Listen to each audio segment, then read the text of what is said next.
Good evening once again. This is S.K. Ghosh. I would like to welcome all of you to the continuation of our training and capacity building program.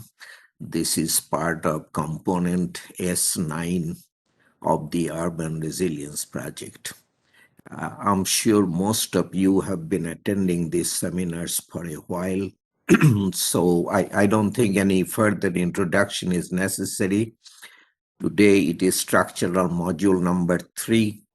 The topic, as you see, is gravity load provisions of the 2020 edition of the Bangladesh National Building Code.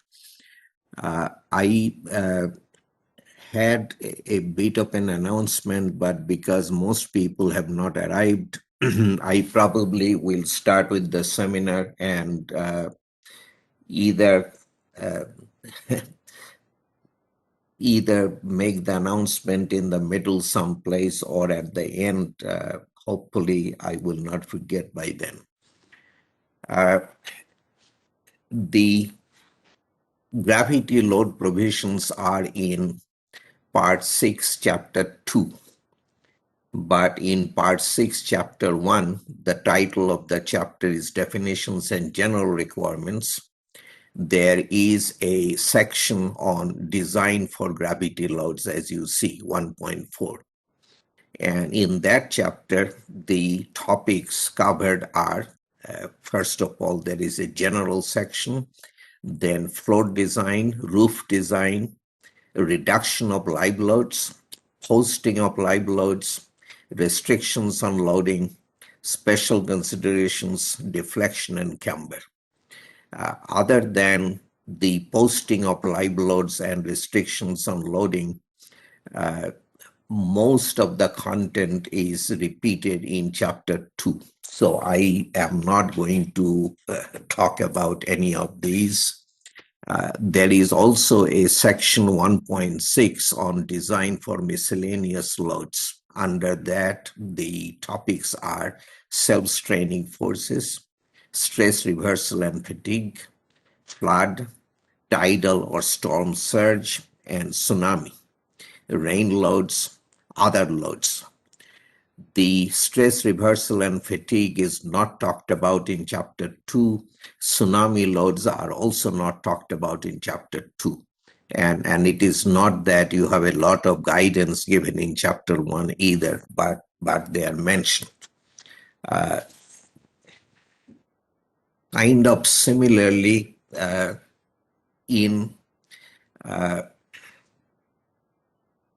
as part of the other loads 1.6.6, these are listed in chapter 1. Temperature effects, soil and hydrostatic pressure, impacts and collisions, explosions, fire, vertical forces on air raid shelters, loads on helicopter landing areas, erection and construction loads, moving loads for crane movements, creep and shrinkage, dynamic loads due to vibrations, construction loads. Where I have a section number given, the particular load is covered in chapter 2, and we will go over the provisions. Where there is no section number, chapter 2 really does not talk about the topic, moving loads for crane movements. You do not have guidance that you can use in chapter 2. Fire obviously is a big part of the code. You have had seminars on the fire safety provisions of the BNBC, but structural design for fire resistance is not covered in chapter 2 either. The most important part, to my mind, of chapter 1 is this section 1.9, Design and Construction Review. This is, strictly speaking, not part of gravity loads. I didn't even have to say strictly speaking. This is not part of gravity loads. but I think this is a very significant part of what BNBC has to tell us up front.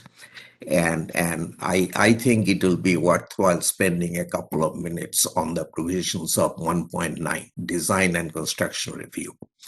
Every building or structure designed shall have its design documents prepared in accordance with 191. So we will look at that section.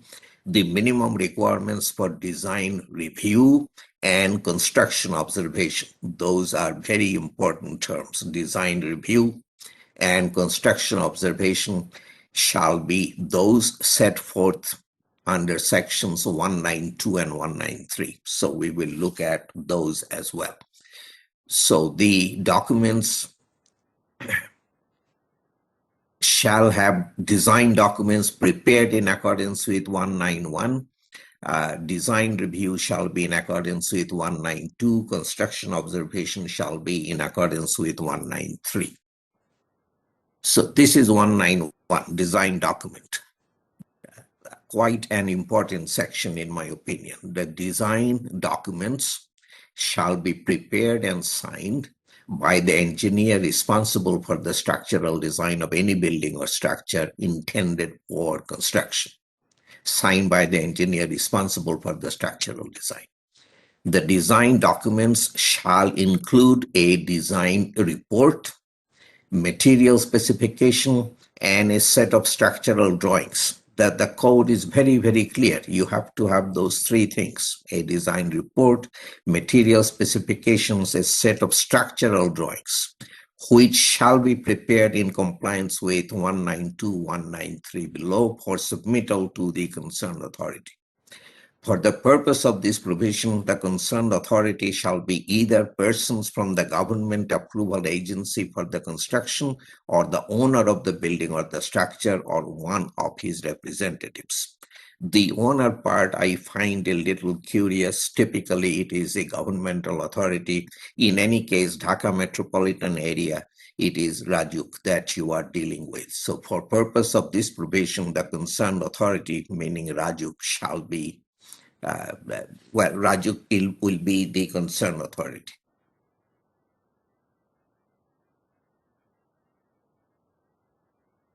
So it talked about design report, material specifications, and structural drawings. This is the design report part.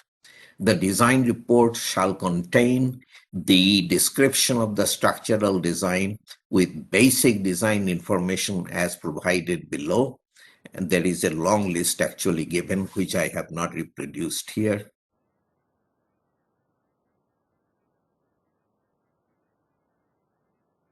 So that this is important. So the design report shall contain description, etc., so that any other structural design engineer will be able to independently verify the design parameters and the member sizes using this basic information. The design report shall include but not be limited to the following. So this is talking about some other structural engineer independently verifying, but a significant use of a design report is in the future when a question arises about a building. Some engineer who had no involvement in the design of the building, if given access to the design report, can figure out the basis of the design. So this is a pretty important document.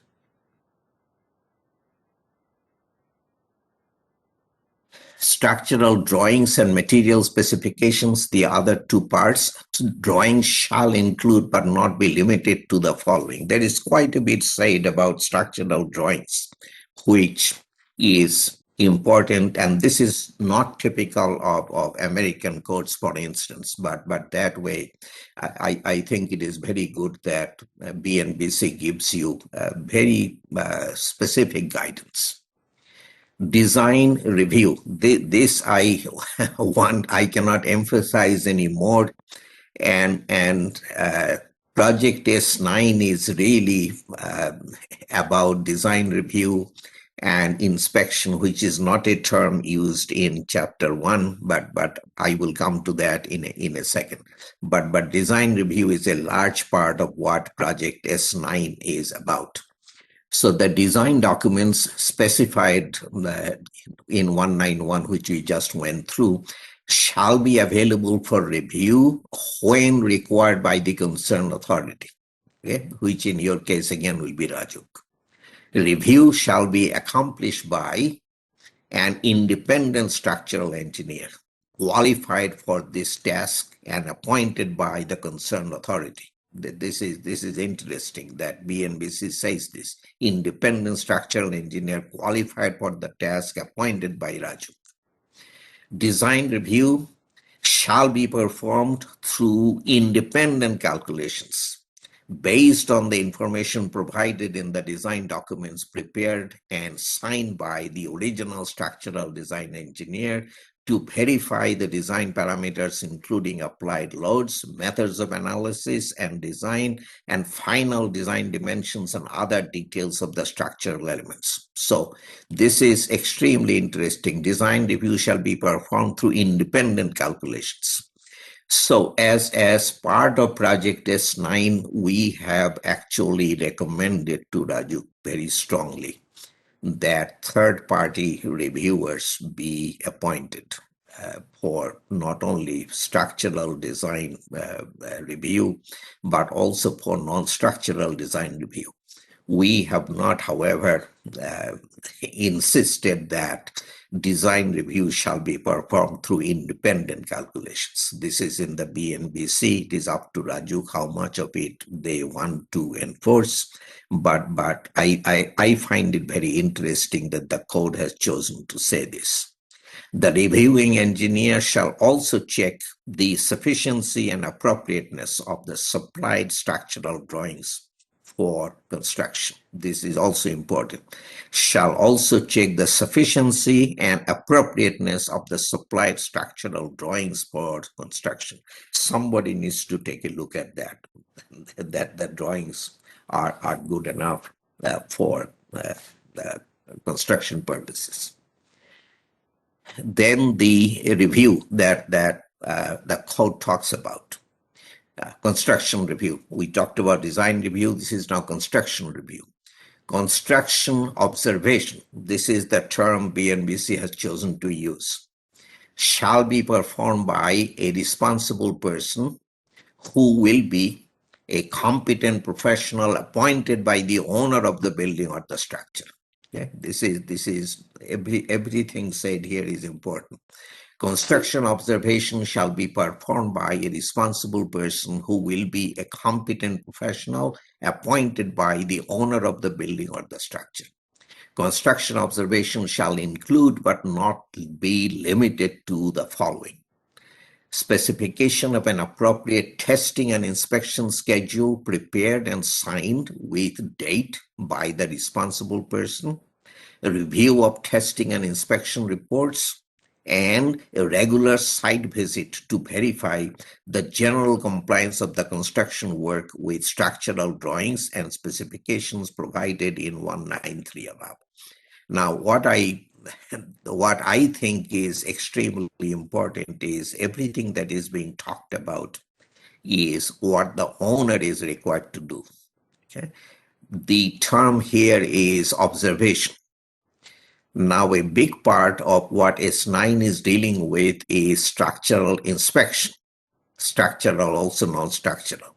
Inspection is done by the authority. In your case, Rajuk. That is not, BNBC does not talk much at all about the inspection part.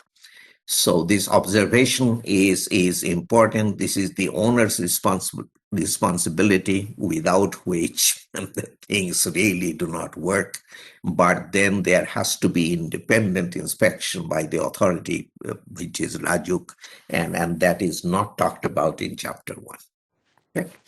With that, we go to the chapter 2, part 6, where loads are specified. Loads on buildings and structures is the title of the chapter.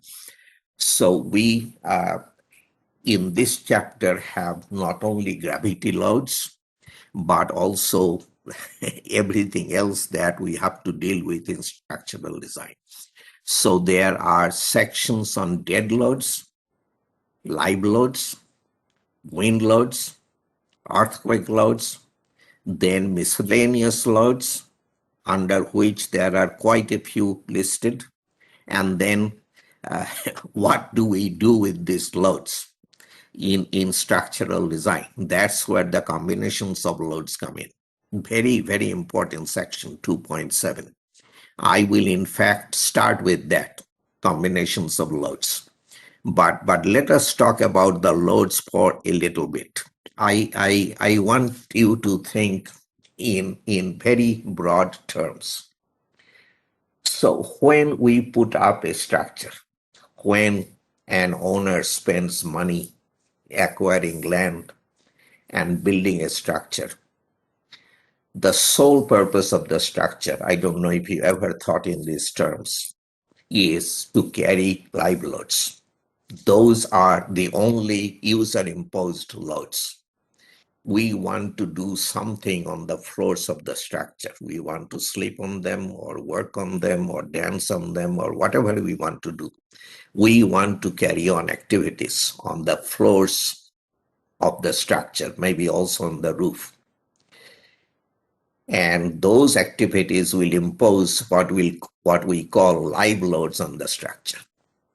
In order to carry those live loads, we have no choice but to also resist the dead loads, which is essentially the weight of the structure, the weight of the materials, everything supported on the structure. So the dead loads, which are also gravity loads acting downwards like live loads, are the first parasitic loads that an engineer has to deal with. We don't put up a structure to carry dead loads, but we have no choice. Those are imposed on us.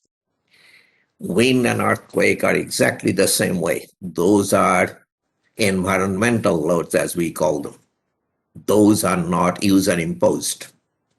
But as soon as we put up a structure, we are interfering with the free flow of wind. A structure stands in the way of wind. So the wind does things to the structure. It imposes loads. And those have to be dealt with in structural design. This is another major parasitic load that we have no choice but to think about in structural design.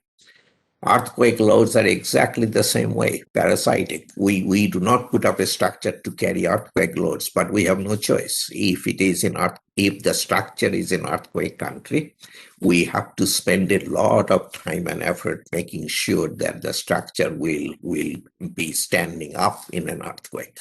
Okay? So live loads are the purpose of putting up the structure, but then all those other loads are imposed on us. The miscellaneous loads that BNBC specifically addresses are rain loads, loads due to flood and surge. Those we are largely not going to discuss because in the Dhaka metro area, you do not have surge for sure, and flooding, I do not believe, is a major problem. Temperature effects, soil and hydrostatic pressure, loads due to explosions. Quite a bit is said in section 2.6.6, but that is a specialized topic and I would not go into it today. Vertical forces on air raid shelters, obviously very specialized. Loads on helicopter landing areas, helipads. This is also specialized. IBC also has provisions on that, but that's not something I want to discuss because of the specialized nature. And then significantly, there is a section on erection and construction loads, which we will take a look at. So we will start with design load combinations, as I said. We have two sets of design load combinations, ASD or allowable stress design load combinations, and then strength design load combinations. Strength design is also called load and resistance factor design, LRFD. Steel people use that term. I did not see that term used that often, at least in BNBC, but anyway, I did want to mention that. So there is a set of ASD load combinations. There is a set of strength design load combinations. Then there are load combinations for extraordinary events. And then something we do not have in US codes, load combinations for serviceability. So that I found to be interesting and important, load combinations for serviceability. Now, something very, very basic. And I think what I'm going to say next is probably the most important thing I will say during this entire seminar. And please remember what I'm going to say for all time to come. A lot of confusion goes away if you think in terms of what I'm just going to tell you. Okay, load combinations are really not load combinations, as I wrote in the last line. You cannot combine loads. Dead loads act downwards on the structure. Live loads work downward on the structure. Wind loads act sideways. How do you combine dead and live loads with wind loads? You cannot, and we never do. We have never tried to combine dead loads with wind loads. That's not what the load combinations do. What we combine through load combinations are the effects of loads. Dead loads cause bending moments, shear forces, axial forces at various critical sections of our structural members. So do live loads, so do wind loads. And those bending moments, shear forces, axial forces can be combined, and we do combine them for design purposes. Okay. So when we talk about structural design, we impose loads on not so much the structure, but an analytical model of our structure. The analytical model has to be proper. And we impose dead loads and figure out what the bending moments, shear forces, axial forces are in the various structural members. This requires structural analysis. We do the same thing with live loads. We impose them on the structure. We find out what the bending moment, shear forces are. Then we independently apply wind loads on our structure, and we figure out the bending moments, shear forces, etc. in the structural members.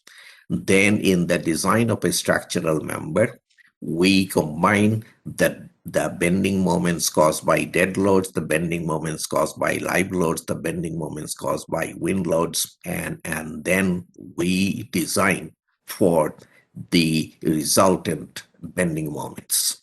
Okay, so this is the process that you always have to have in the back of your mind. So we are combining the effects of loads, the internal forces caused by the external loads, the bending moments, the shear forces, the axial forces, not the loads themselves. Okay, so that's what we are saying in the next picture as well. Okay. So in the top picture, dead loads are imposed on our structure. You see the bending moment distribution and the shear distribution in the lower picture. Okay. So these are the imposed dead loads. These are the shears on that particular beam. These are the bending moments on that particular beam. This is earthquake load, okay, lateral. Instead of wind, we talk about earthquake in this particular slide. So the earthquake forces cause this shear distribution on the same member and this bending moment distribution on the same member. So through the design load combinations, we combine this shear and that shear. This is one of the load combinations, 90% of the dead load effect plus 100% of the earthquake load effect. And that gives us this resultant shear distribution. Similarly, with the bending moments, 90% of that, 100% of that added together gives us this bending moment distribution. And those are the bending moments and shear forces for which we have to design this beam. Although there are other load combinations also. This is not the only one to consider. Okay? So load combinations are not load combinations. Those are combinations of load effects or combinations of internal forces caused by loads. Okay. These are the ASD allowable stress design load combinations of BNBC 2020. Before we got started, well, first of all, I should, so this has D, L, F, H, T, and L sub R. I think I will get back to that load combination and I will say what I was about to say. The notation, always important. Notation is at the beginning of chapter 2. So D is dead loads or related internal moments and forces. Okay, so the notation tells you that we are talking about the internal forces or moments. Dead loads, they proceed to give you definition of dead load as part of the notation. Consist of weight of the member itself, weight of all materials of construction incorporated into the building to be permanently supported by the member, including built-in partitions, weight of permanent equipment. We will look at that definition again when we go to the dead load section. E is the total load effect of earthquake that includes both horizontal and vertical or related internal moments and forces. So E has a horizontal, E consists of two parts, horizontal earthquake effect, vertical earthquake effect. We will talk about that quite a bit next week, but E is the combined effect of earthquake in those load combinations.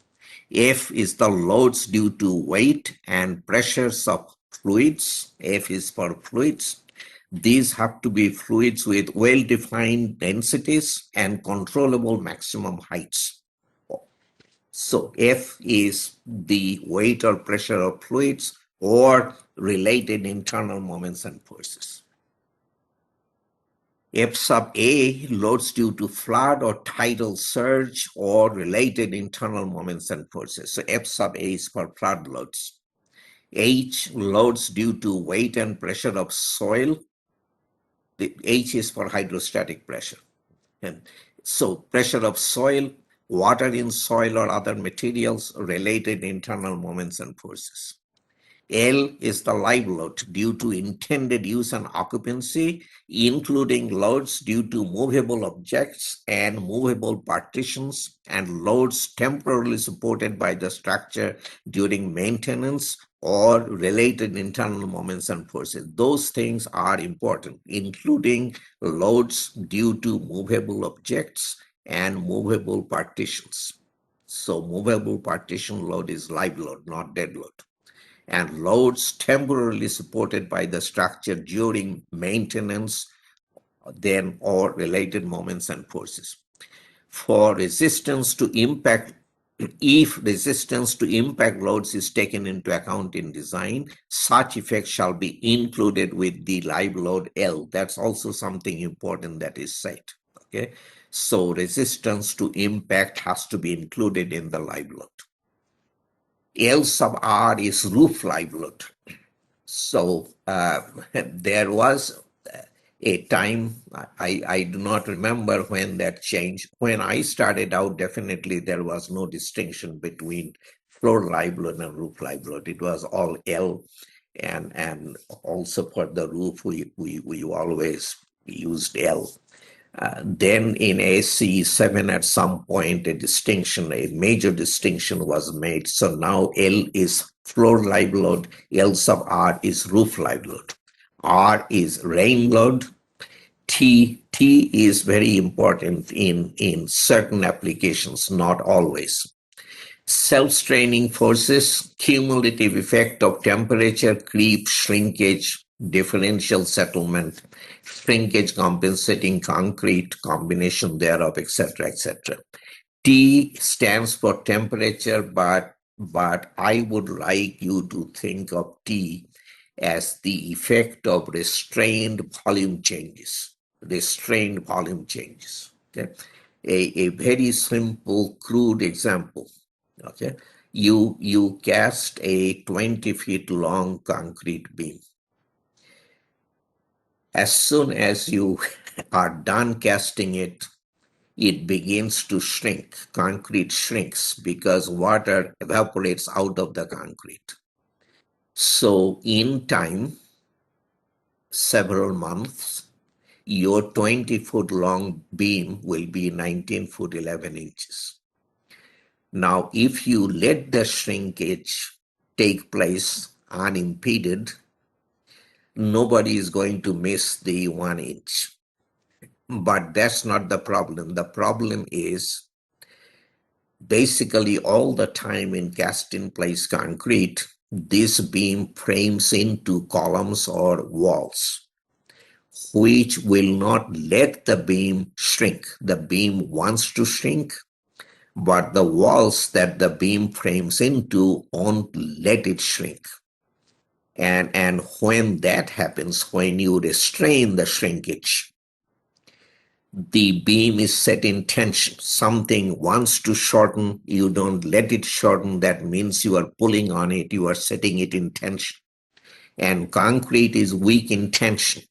That's where the problem is. Now this member is going to crack. And you have to worry about it. The cracking cannot get out of hand because that can eventually lead to even failure. Okay, so think of T as the effect of restrained volume change. And also remember that this is extremely important in precast concrete. That's a big thing that engineers of precast concrete also always have to deal with. Precast members are built in the factory, brought to the job site, put together. They're going to shrink even after they're put in place. And if you don't allow for their shrinkage, it can tear the structure apart. Okay, so T, as I said, depending upon your application, can be extremely important, more important than other applied loads. W is the wind load or related internal moments and forces. Okay, so with that, with the notation explained, we come back to the ASD load combinations.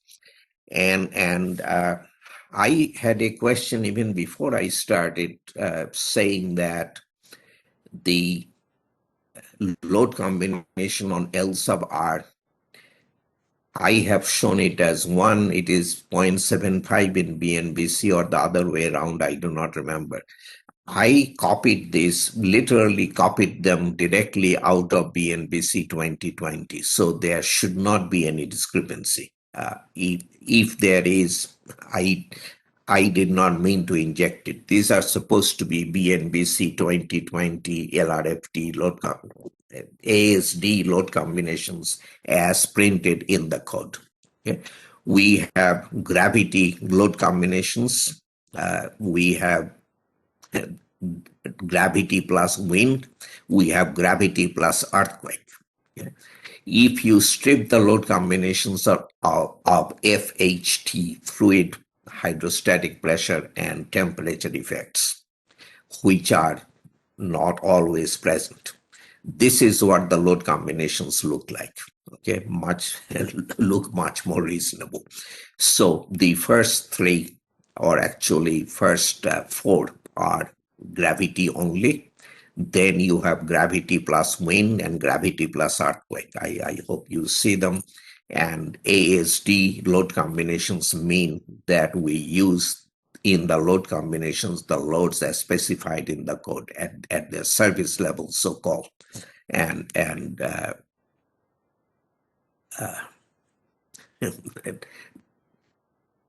So in strength design load combination, we will factor those loads up by multiplying with load factors, with the sole exception of earthquake forces. Earthquake forces, as given in the code, are already at strength level. So in ASD load combinations, we take the strength level earthquake forces, divide them by the load factor of 1.4, and 1 divided by 1.4 is rounded to 0.7. That's where the 0.7 comes in. Okay? Every other load, you have 1.0 as the factor of the load. On earthquake forces, it is 0.7, which is 1 divided by 1.4. When we go to strength design load combinations, you will see a factor of 1.0 on E, and on all the other loads, it will be a factor larger than 1. Okay.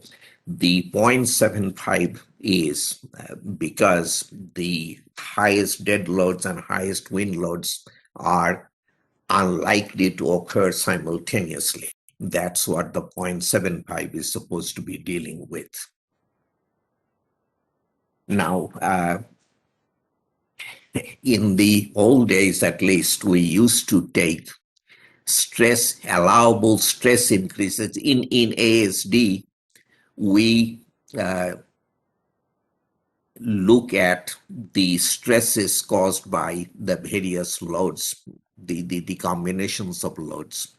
And those stresses, actual stresses, have to be within allowable stresses. We used to take allowable stress increase, particularly when the load combinations included wind and earthquake. That has now become relatively uncommon, and BNBC tells you specifically, unless permitted elsewhere in this code, increases in allowable stresses shall not be used with the loads or load combinations that you just saw. So allowable stress increases shall not be used unless permitted elsewhere in this code. Okay, strength design load combinations. As I said, the difference between strength design and ASD is we are now factoring all the service level loads up, except earthquake, which is already at strength level, that is not factored up. Okay. Load factor on wind is 1.6. I would like to point that out. Load factor on earthquake in the old days used to be 1.4 when our codes used to give us service level earthquake forces. Those days are now gone. Wind is still at service level. The wind velocities that are given in the code will give us surface level wind forces, which we factor up by 1.6 in strength design load combinations. If we strip FHT out of the load combinations, this is what they look like. Okay, so in seismic design, for instance, the important load combinations are 1.2 dead, 0.5 live, no, 1.2 dead, let me see, 1.2 dead, 1.0 live, 1.0 earthquake. This is the so-called additive load combinations. The gravity loads cause bending moment, negative bending moment at the support section of a beam. Earthquake also causes negative bending moment at the support section of the same beam. If we want to figure out the very largest negative bending moment that can happen because of the dead loads, live loads, and earthquake loads, we use this additive load combination. This is the counteractive load combination, dead and earthquake. Dead load still causes negative bending moment at the support section of our beam, but earthquake has now changed direction. It now causes positive bending moment at the same support section of the same beam. If we want to figure out the smallest negative or the largest positive bending moment, we would use 90% of dead plus 1.0 E. That plus will in fact be minus because E has changed direction. Okay, so this is the additive seismic load combination. This is the counteractive seismic load combination. Similarly with wind.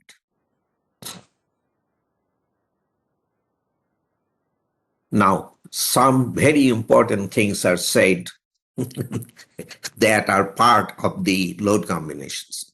And we are talking specifically here about the strength design load combinations. Effects of one or more loads not acting, live loads, for instance, do not always have to be present. So effects of one or more loads not acting shall be investigated. The most unfavorable effect from both wind and earthquake. So first of all, you have to consider the fact that live loads may be there, may not be there. Whatever is more unfavorable is what you should consider. Secondly, wind and earthquake are never considered simultaneously. You either consider wind or you consider earthquake, whichever is the worst. That's what you design for. Okay. Then there are a few exceptions to the load combinations that I showed you.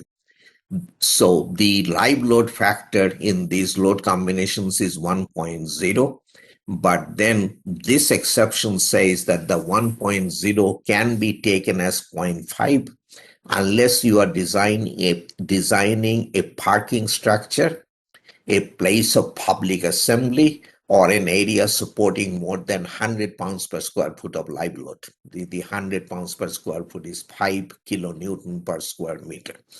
I have tried to use all metric on the slides, but metric units don't mean anything to me. So I have to go back to what I'm used to or translate. So when I speak, I may, like I said, 20 feet beam is 100 pounds per square foot, but the actual number in BNBC is 5 kilonewton per square meter. Okay. So anyway, the main and very important thing is that the live load factor, although shown as 1.0 in the load combinations, is typically 0.5 unless you are designing a parking structure, a place of public assembly, or an area supporting heavy live loads more than 100 pounds per square foot. Now, the 0.5 L has been, we have received a lot of questions. Live load is reduced. 40 pounds per square foot of live load for residential occupancy can be reduced to 20 pounds per square foot. Is it proper to apply a load factor of 0.5 on the reduced live load? And the answer is yes. In ACI 318, starting with the 08 edition, we actually added commentary to tell you that it is okay to use the low load factor on the reduced live load. The commentary explains that the reduction in live load is to account for the fact that if you have a large area, it is extremely unlikely that the entire area will be subject to the full design live loads. That's what live load reduction is all about. The larger the area, the less likely it is that the entire area will be covered by the design live loads.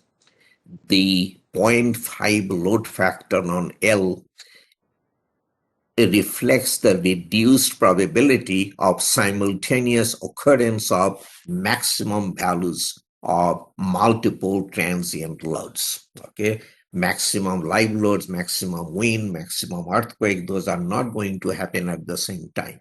And this is why we apply a load factor of 0.5 on the reduced live load. So that's I think quite important. Other exceptions: load factor on hydrostatic pressure H shall be set equal to 0 so if the earth pressure helps, if the bending moment due to earth pressure counteracts earth pressure due to dead loads, the bending moments due to dead loads and live loads, then you shall take the load factor on H equal to 0. That's very important. You are not going to avail yourself of that help. Where lateral earth pressure provides resistance to structural actions from other forces, it shall not be included in H, but you can increase it in the design resistance. How you do it is up to you. But as far as the load combination goes, when H counteracts the effects of dead and live loads or other loads, earthquake forces, wind, the load factor on H shall be taken equal to 0. You shall not take advantage of that help. The final thing is also important. So the 1.6 load factor on 1.6 load factor on wind. That load factor assumes that wind includes directionality effect. When we go to wind loads tomorrow, you will see, we will talk about the directionality of wind. There is a case of D factor which is equal to 0.5 for all buildings. Okay? So when we apply 1.6 on wind, it is wind that includes the 0.15, 0.85 factor. If you get your wind out of ASCE 7 or BNBC 2020, that factor will be included. But there are times when the directionality may not be included in the wind. If you get your wind from wind tunnel testing, directionality may or may not be included. You have to figure that out. If directionality is not included in the wind, if it is not already reduced 15%, then the load factor on the wind should be 1.3, not 1.6. Okay, so this is also, all the exceptions actually are important, and this is why I'm spending time on them. Okay, going beyond allowable stress design and strength design, where required by the applicable, this is now load combinations for extraordinary events. Where required by the applicable code, standard, or authority having jurisdiction. Authority having jurisdiction in your case will be Rajuk. Strength and stability shall be checked to ensure that structures are capable of withstanding the effects of extraordinary events such as fires, explosions, vehicular impact. This is good to say, but it does not really help you. This is just raising a flag, like this is something you have to think about, but there is no particular guidance that tells you how to do any of these things, how to design for explosions or vehicular impact. Explosions is talked about. There is actually guidance in BNBC, but there are other things on which you don't have guidance. Okay, that brings us to load combinations for serviceability. This, as I said, US codes simply do not have. Anyway, let's take a look. Serviceability limit states of buildings and structures shall be checked for the load combinations set forth in this section, as well as mentioned elsewhere. For serviceability limit states involving visually objectionable deformations, repairable cracking, or other damage to interior finishes and other short-term effects, the suggested load combinations for checking vertical deflection due to gravity is just the service level dead load plus the service level live load. Okay. So if you are concerned about visually objectionable deflections, repairable cracking, etc., that's your load combination for considering vertical deflection. Service level dead load, service level live load. This is when you use that load combination, you are thinking about immediate deflections caused by the loads. You load the structure, there is immediate elastic deflection. That's what you are thinking of. Okay. For serviceability limit states involving creep, settlement, similar long-term permanent defects, the load combination that is being suggested is dead plus 0.5 life. And the deflections due to dead loads have to be amplified by a time-dependent factor. Okay, so the dead load effect used in applying combinations 1 and 2 above may be that portion of dead load that occurs following attachment of non-structural elements. That is well said. But then in applying this this load combination, dead plus 0.5 live, to account for long-term creep effect, the immediate deflection may be multiplied by a creep factor ranging from 1.5 to 2. In SCI 318, there is a time-dependent factor that goes up to 2, and most people believe that 2 is not even enough. So the effect, the deflection caused by dead load shall be multiplied by 2 to account for long-term effects, and then you add the immediate deflection caused by half the service level live load. And that's the deflection you consider when time-dependent effects are involved. Now, there are deflection limits given in table 1.2.5. It is not my intention to take you through the table, but the fact is that there are limitations, root members. So immediate deflection caused by live load shall be limited to certain things. The wind deflection I'll talk about next separately, and then dead plus live. So this will be also immediate deflection caused by dead and live loads. These notes to go with table 1.2.5 are quite important, and I do not have time to take you through. There is one for aluminum, one for wood. You may not care much about them, but there are very important other notes. In using that table, these notes become very, very important. Okay. Now let us come to something I want to emphasize that I do. This is an important topic that I want to spend a little bit of time on. For serviceability limit state against lateral deflection of buildings and structures. So far we were talking about gravity deflection. For serviceability limit state against lateral deflection of buildings and structures due to wind effect, the following combination shall be used. Okay, dead plus 0.5 live sitting on the structure. This is gravity. And then you apply 70% of the wind load specified in the code on the structure. Why 70%? That is the first important question. Okay, this 0.7. The wind that is specified in BNBC 2020 has a 50-year return period on it. The wind velocities that are plotted in the code are 50-year return period wind velocities. In serviceability check, 50 years is considered to be too long. Serviceability should be checked under much more frequent wind, not something that may happen once in 50 years. The number that most people like to use is wind that happens 1 in 10 years, 10-year return period wind.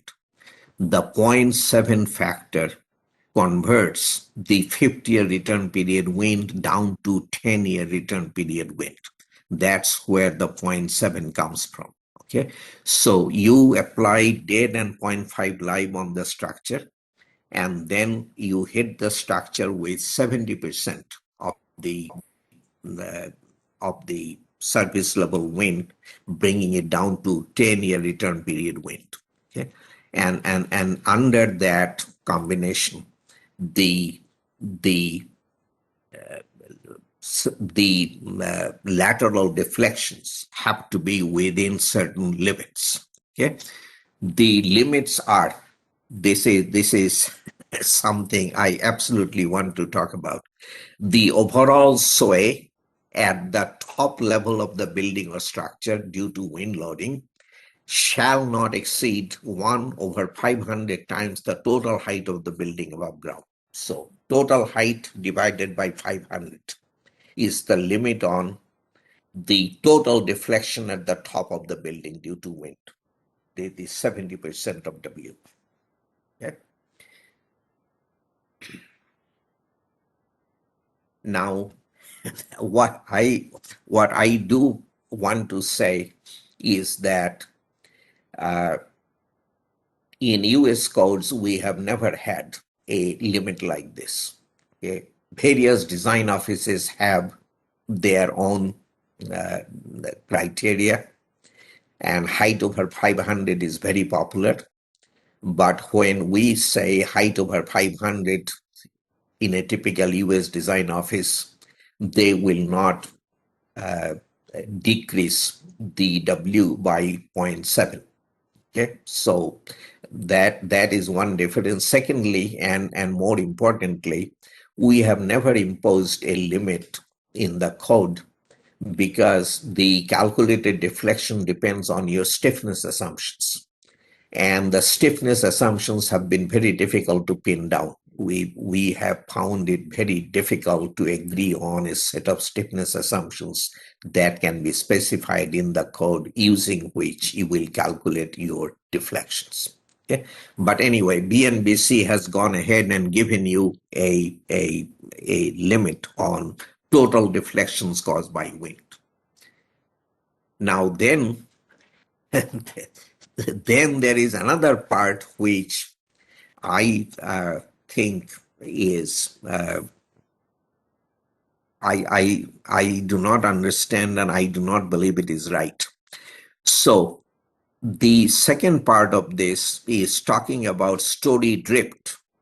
Story drift is the horizontal displacement of one level of a building or structure relative to the level above or below. So it is deflection at the top of a story minus the deflection at the bottom of the same story. That is story drift. Calculated story drift shall include both translational and torsional deflections and conform to the following requirements. So if there is torsion, that may contribute to the interstory drift that we are talking about. Deflection at the top of a story minus deflection at the bottom of the same story. Now, in this section 1561, BNBC has given you limits on interstory drift under loads other than earthquake loads. This I have never ever seen in US code or anywhere else. Okay? In seismic design, this is one of the main things we do. We limit interstory drift. And that interstory drift has a specific definition that I will share with you next week. But in non-earthquake design, I have never ever seen a limitation on story drift. That's number one. Number two, this is something I absolutely do not understand.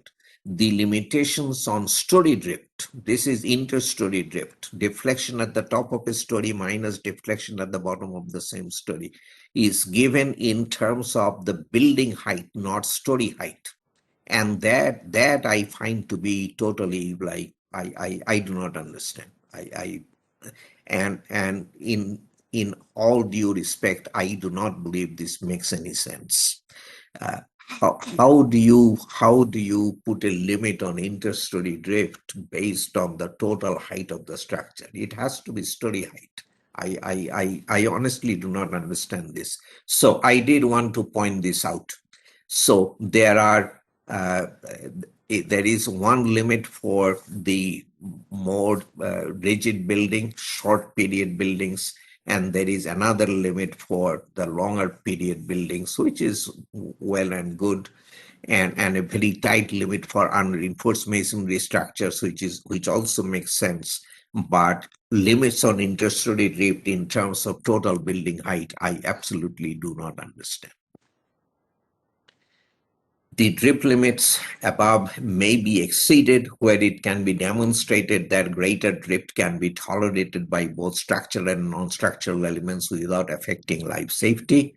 For earthquake loads, the story drift shall be, so earthquake story drift we will talk about the next day. Okay, so that at long last brings us to the loads themselves. We just went beyond the load combinations. I see that I have spent just about an hour, which is fine. I think to my mind, everything I tried to point out is quite important. Okay, so now the loads that are specified in BNBC 2020, dead loads. Definition, remember, was part of the notation D. Some of that is repeated here. Dead load is the vertical load due to the weight of permanent structural and non-structural components and attachments of a building, such as walls, floors, ceilings, permanent partitions, and fixed service equipment, etc. Permanent partitions are included in dead load. Movable partitions are live load. And then fixed service equipment, everything that is on the structure, HVAC, water tank, all of that is dead load. Assessment of dead load. So dead load for a structural member shall be assessed based on the forces due to weight of the member itself. This is dead load on a member. Weight of the member itself, weight of all materials of construction incorporated into the building to be supported permanently by the member, weight of permanent partitions, weight of fixed service equipment, and interestingly, net effect of pre-stressing. Okay, this is specifically mentioned. So the effective pre-stress shall be dead load.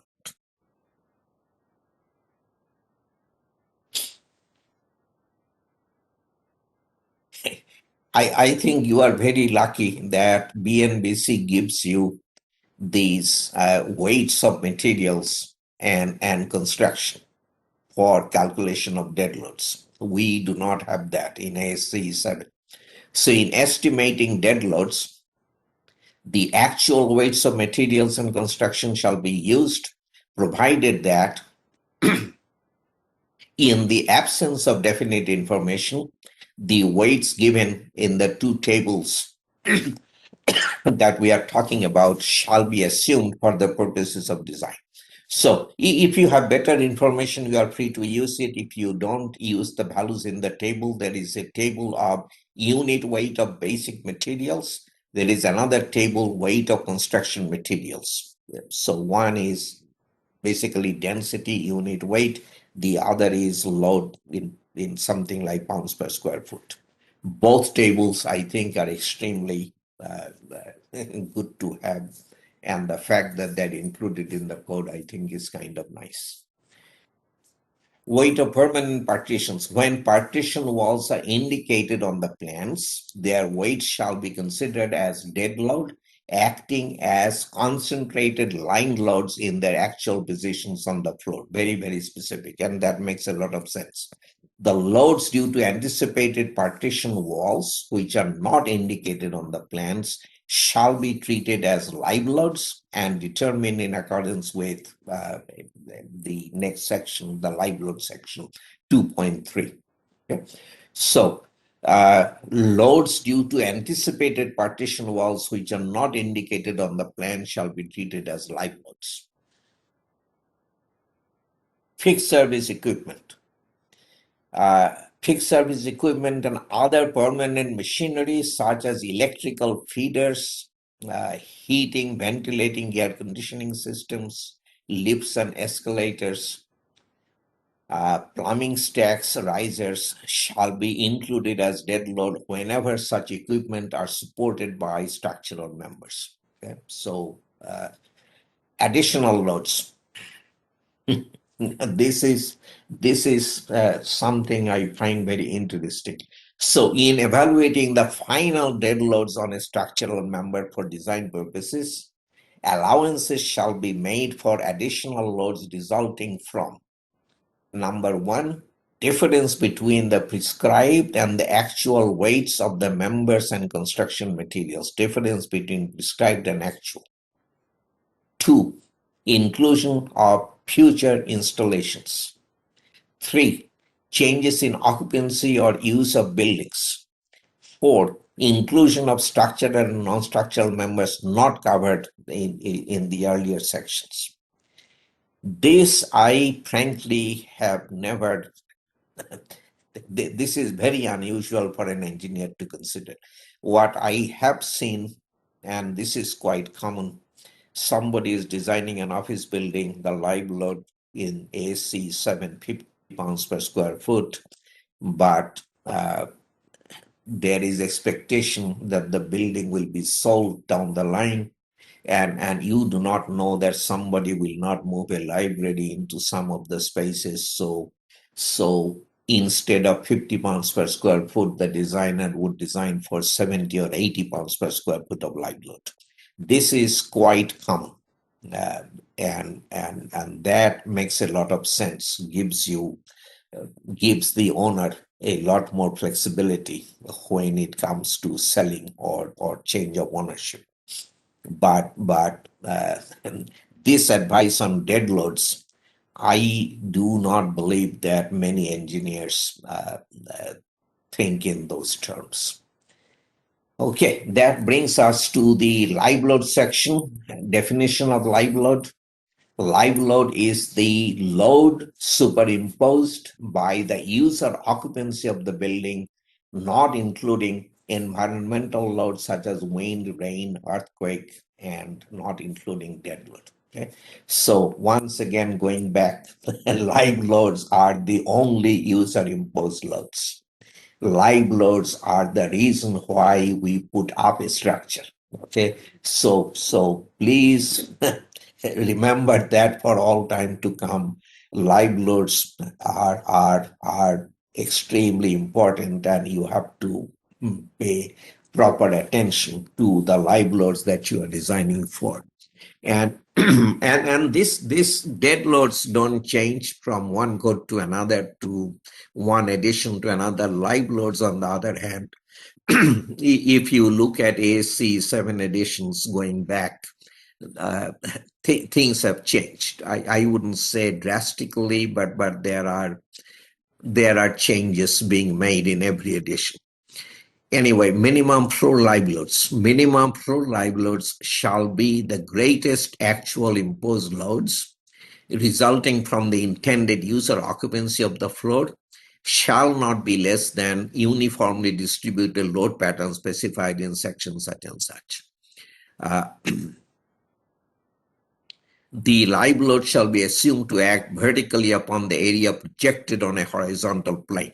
Okay, that is again kind of important. Live load shall be assumed to act vertically upon the area projected on a horizontal plane. If you have an inclined surface, that is important to remember. So the main thing is that there is a table in the code, and this is true of IBC, this is true of ASC 7. The table gives you minimum uniformly distributed and concentrated live loads. Okay, this is table 6.2.3. BNBC 2020 has decided to split, not to put the roof live loads in this table. Roof live loads are given in a separate table, 6.2.4, the next table.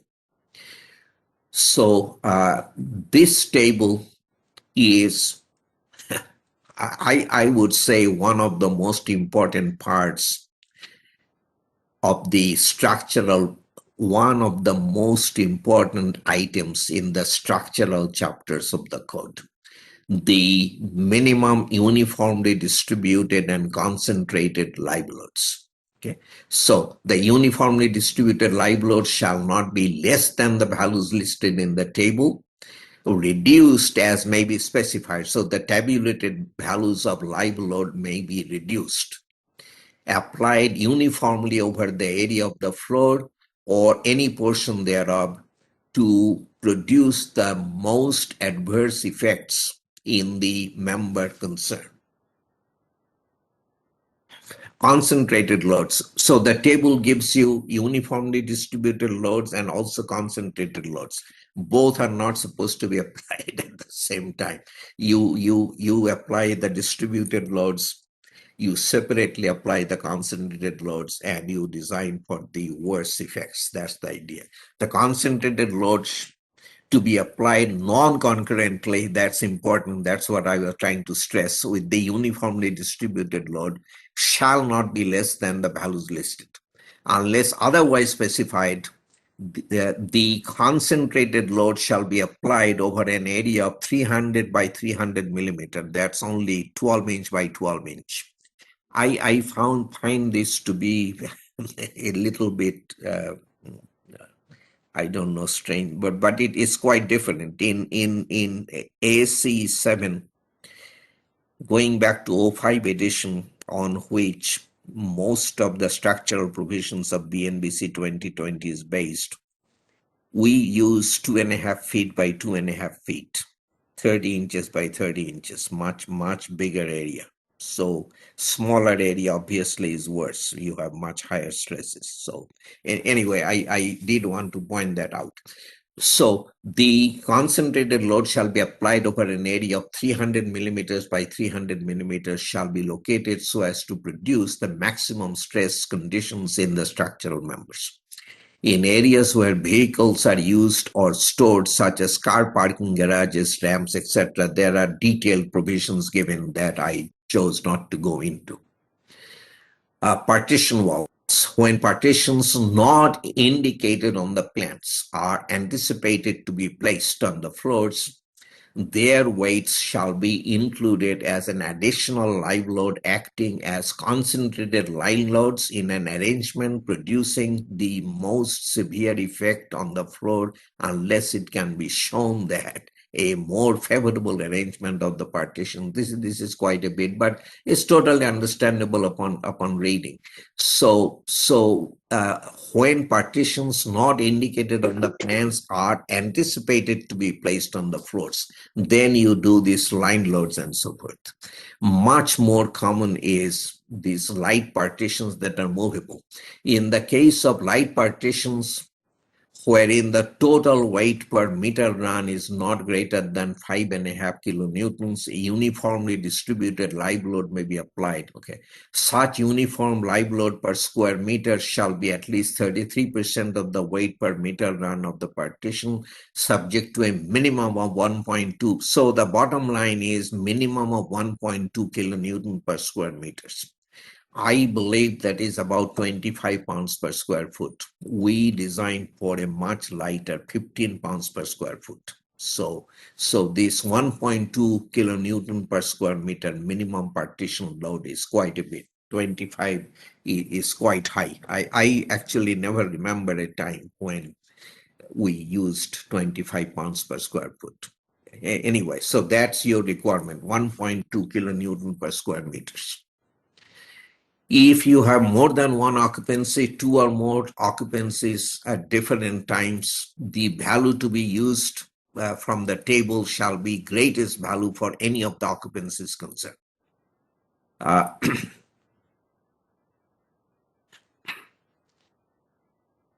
Minimum roof live loads. We are now going to roof live load from floor live load, which is the table that I was talking about. As I mentioned, you have a separate table for roof live loads. So roof live load shall be assumed to act vertically over the area projected by the roof. So this is on horizontal projection. or any portion of it upon a horizon and shall be determined as specified in table 6.2.4. That's the roof live load table. In ASC 7, one table gives you floor live load and roof live load.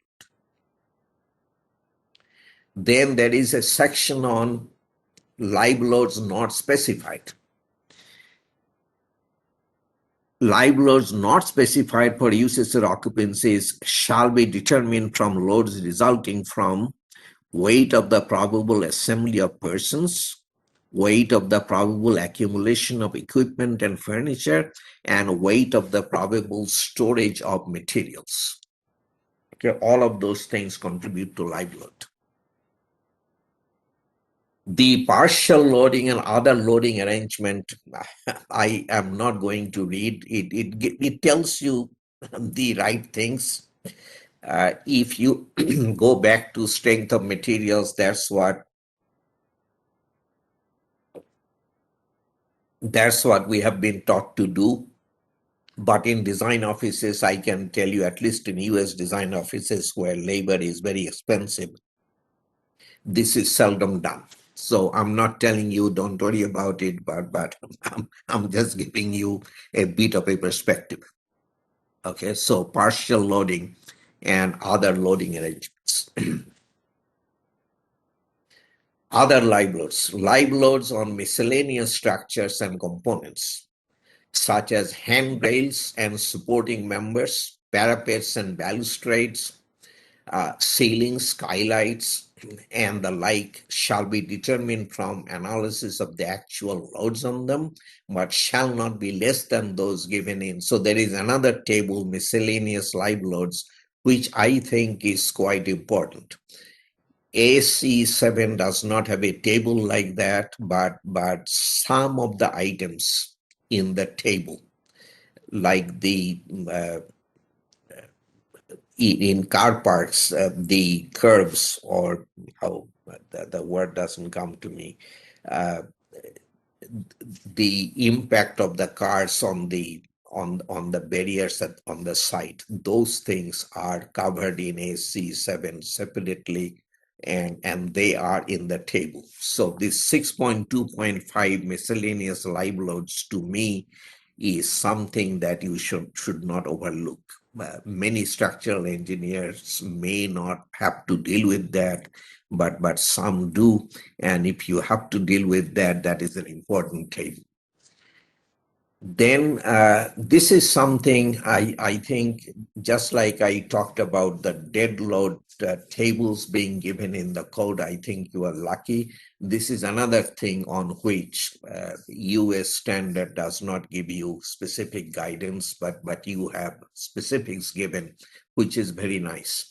So impact and dynamic loads. The live loads specified, the live loads that we were talking about in the big table shall be assumed to include allowances for impacts arising from normal uses only. So impact is included, but impact from normal uses. However, forces imposed by unusual vibrations and impacts resulting from the operation of installed machinery and equipment shall be determined separately and treated as additional live loads. Okay, so imposed by unusual vibrations and impacts resulting from operation of installed machinery and equipment. Live loads due to vibration or impact shall be determined by dynamic analysis of the supporting member or structure, including foundations, or from the recommended values supplied by the manufacturer of the particular equipment or machinery. The dynamic analysis is far from simple. The manufacturers, this is how it typically goes. You get numbers or suggestions or recommendation from the manufacturer.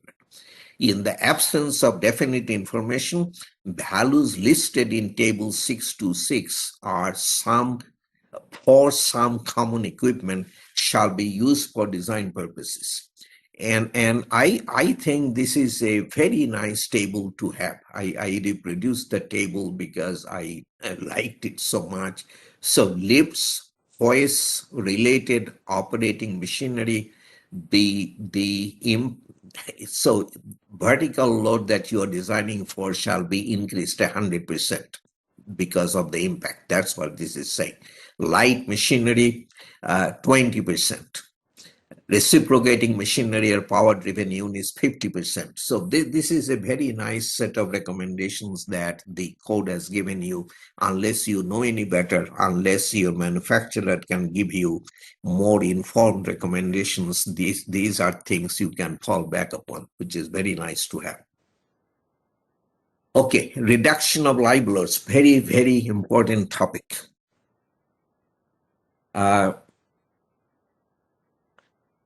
Liability reduction goes a long way back, and liability reduction used to be based on tributary area, which I think all of us understand, tributary area. But at one point, for the 95 edition of ASCE 7, the committee decided that influence area was better than tributary area, the area that influences the load on a structural member, as opposed to tributary area, which is the area that brings load onto the structural member. So the live load reduction equation became what you see on the slide. L sub 0 is the unreduced live load, L is the reduced live load, and the reduction is a function of square root of the influence area. Reduced design live load shall not be less than 50% of the unreduced live load per member supporting one floor, nor less than 40% of L sub 0 per member supporting two or more floors. So for columns, you can go down to 60% of the unreduced live load. For beams and slabs, 50% of the unreduced live load. Influence areas were illustrated in the commentary to ASCE 7. And I think the picture is very, very nice, very clear picture. Okay? The load on this beam is influenced by those two areas, as opposed to tributary area, which will go from here to there. Okay? So the load on this beam is influenced by that area. So that's what influence area meant. But this, even with this figure, it caused a lot of confusion, particularly when you had overhangs and things. What is the influence area? Engineers had trouble figuring out. So in the next edition, dated 1998, ASCE 7 kept the formula, but now expressed influence area as a function of tributary area. Tributary area is something people apparently understood. So now ASCE 7 said that influence area that we talked about in the previous edition shall be a multiple of the tributary area. And this multiplier, K sub LL, was given in ASCE 798. BNBC 2020 uses this formula out of ASCE 705 and uses the same table of K sub LL that I'm going to show you. The same limitations apply. The live load reduction shall not exceed 50% for beams and slabs, nor 60% for columns and walls. ASCE 7 starting in 98 have had this picture in the commentary. The tributary area is shown in red, and the influence area for the same structural member is shown in gray, and you see where this K sub LL is coming from, and there are overhangs in the picture. So with that, ASCE 7 definitely hoped that confusion would be avoided. This is the table of K sub LL for an interior column The influence area is 4 times the tributary area. For an exterior column without cantilever slabs, it is 4 times. For edge columns, the influence area is 3 times the tributary area, and so forth. Limitations on live load reduction. Heavy live loads. Live loads that exceed 100 pounds per square foot. I think previously we said 5 kilonewton per square meter. Here is 4.8, whatever, 100 pounds per square foot, shall not be reduced. Exception, live loads for members supporting 2 or more floors may be reduced. So on a column, you get up to 20% reduction, even when live load is heavy, exceeding 100 pounds per square foot. But otherwise, no reduction of heavy live loads. Passenger car garages, you have the equivalent of 40 pounds per square foot in the table, and that live load is non-reducible. So the live load shall not be reduced in passenger car garages. This is something that has evolved and changed in US standards, but BNBC 2020, this is what you use. Passenger car garages, no reduction of the live load that is listed in the table.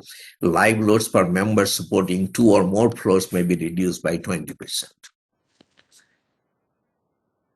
Special occupancies. Live loads of 100 pounds per square foot or less shall not be reduced in public assembly occupancies. Okay, public assembly. There shall be no reduction of live loads for cyclone shelters.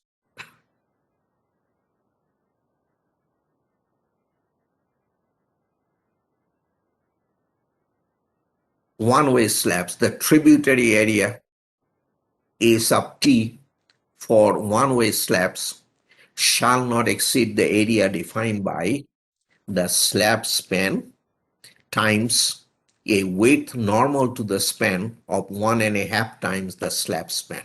Okay, so if you have a one-way slab, then there is a limitation on the tributary area for live load reduction purposes that you need to be aware of.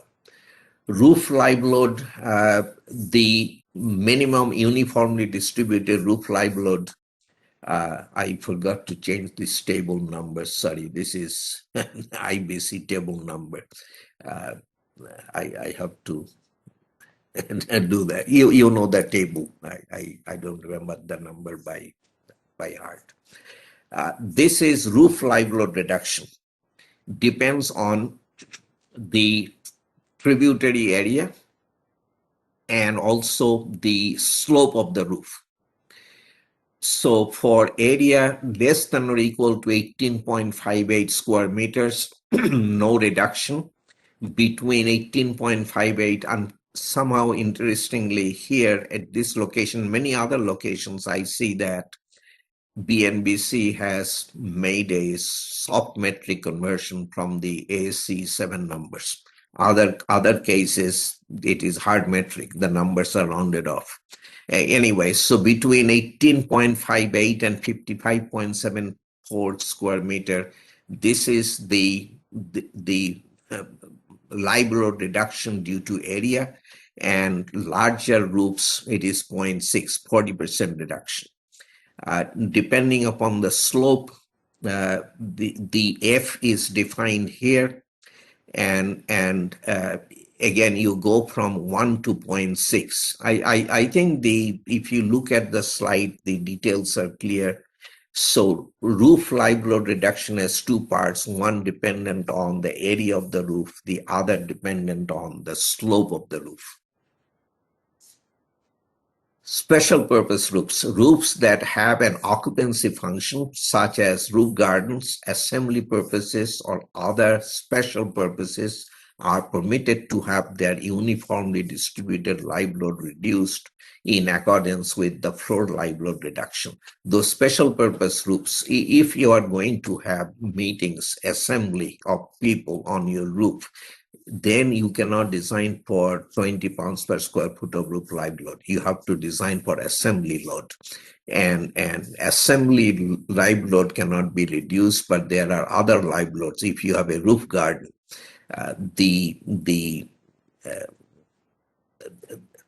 well, if you decide to sleep on your roof, for instance, you should design it for 40 pounds per square foot, not 20.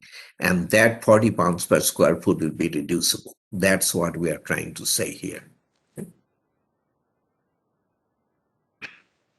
Okay, I threw in a little bit of an example. I don't know if we are having a time problem, but I'll take you through this a little bit. So these numbers may not be important. This is a very simple floor plan of a load ice. I'm sorry. I don't know why this popped up.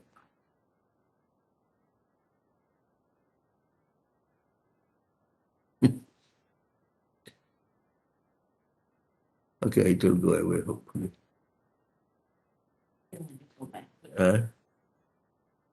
Or did you want to go back? Maybe just to.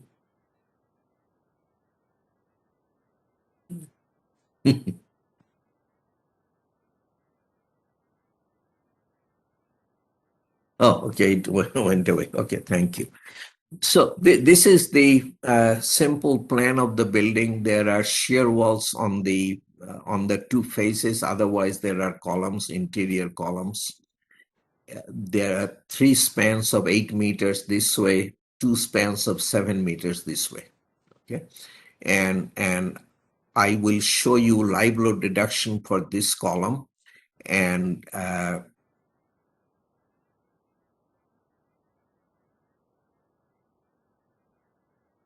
the here it is supposed to be a shear wall. The interior part is missing. So there are 2 exterior shear walls, 1 interior shear wall, and I will show you live load reduction for this interior shear wall. Okay. So this is the you see the elevation of the building. Now a couple of the reason I wanted to go to the numbers is a couple of reasons. So this is floor 1, floor 2, and this is the roof. Okay, I didn't number it. In Bangladesh, I think so this will be the numbering in Bangladesh. Here in the US, this should be floor 1, the ground floor. This should be 2, this should be 3.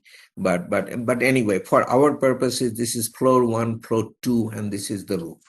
The point that I'm making is that the roof area does not count in tributary areas. So this is a corner column.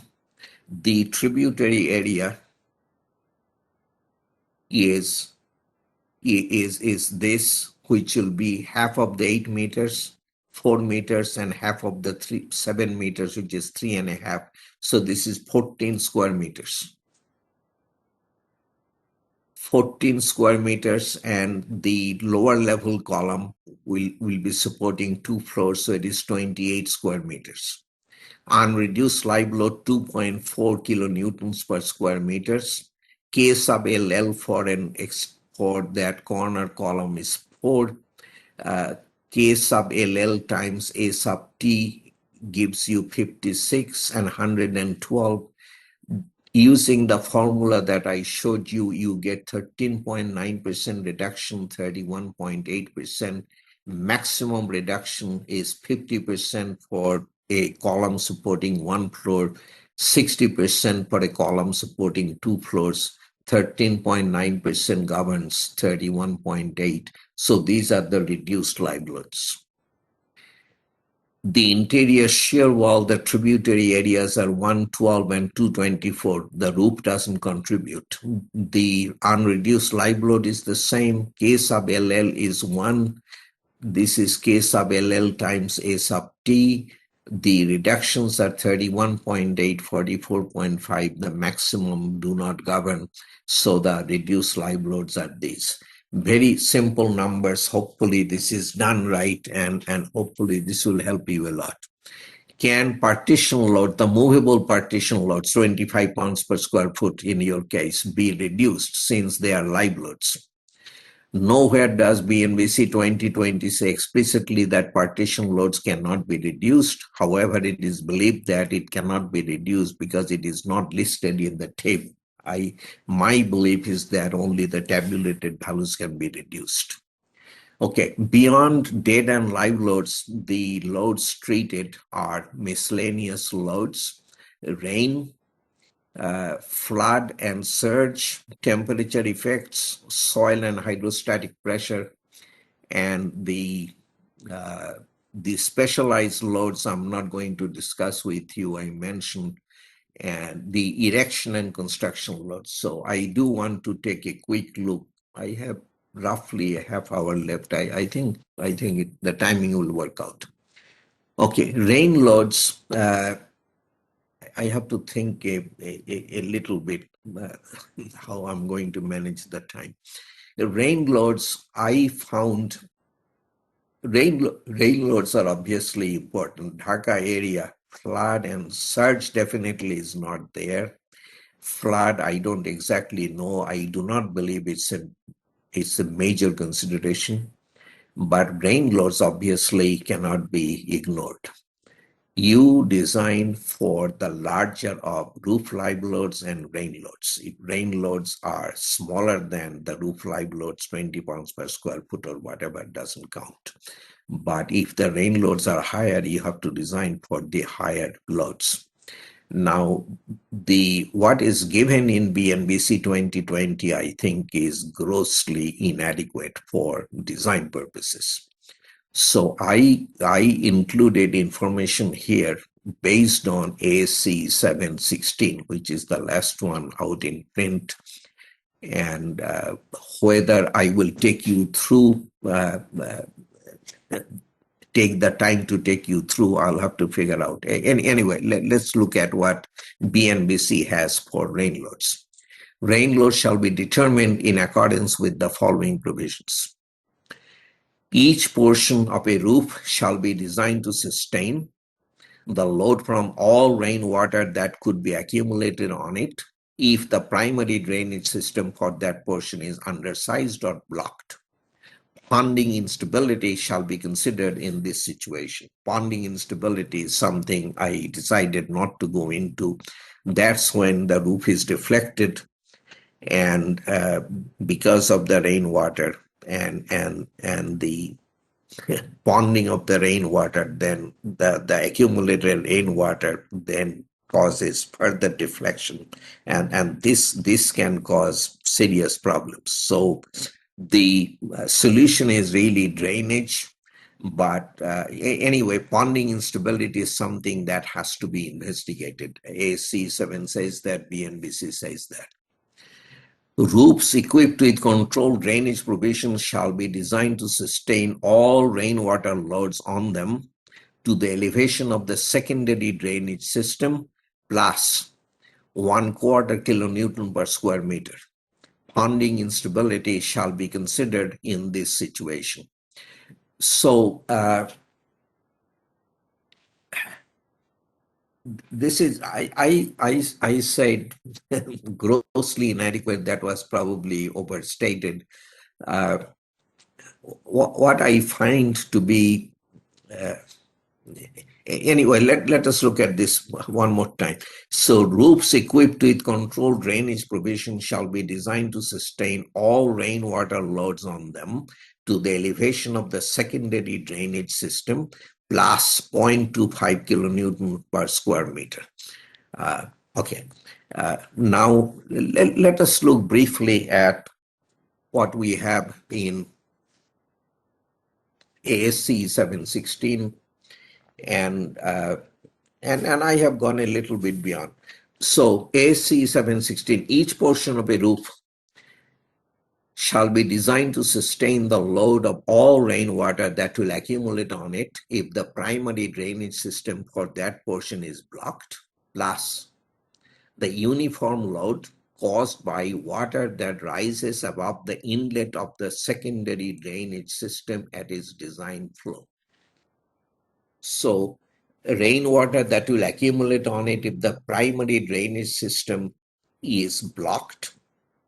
BNBC says that, ASC 7 says, plus the uniform load caused by water that rises above the inlet of the secondary drainage system at its design flow instead of a fixed 0.25 kilonewton per square meter. Yeah. Then it tells you rain load is 0098 in your units, SI units, D sub S, the static head, plus the hydraulic head, D sub H. If the secondary drainage system contains drain lines, such as lines and their,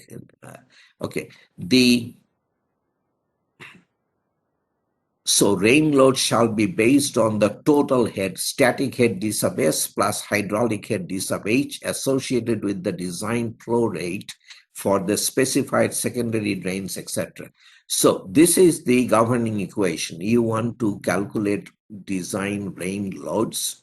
It's a constant times the static head plus the dynamic head. Okay. So static head and dynamic head, what are these? So this is the roof level. This is the primary drain that we are talking about, and the secondary drain is just this dam. Okay, if water rises beyond that, then water spills over. Static head is simply this distance. Okay, to the from here, the depth of the primary drain bowl is this.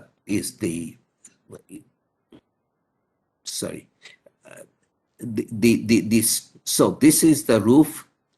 This is the top of the dam, which is your secondary drain, and this is the rainwater that is trying to go through the drain. The static head is from the roof to the top of the secondary drain, D sub S as marked here. The hydraulic head is this, okay, from the top of the secondary drain to how far the water can rise on the roof. So we have to design the roof for the static head D sub S plus the hydraulic head D sub H. D sub S part is simple. The D sub H, the hydraulic head, is not that simple.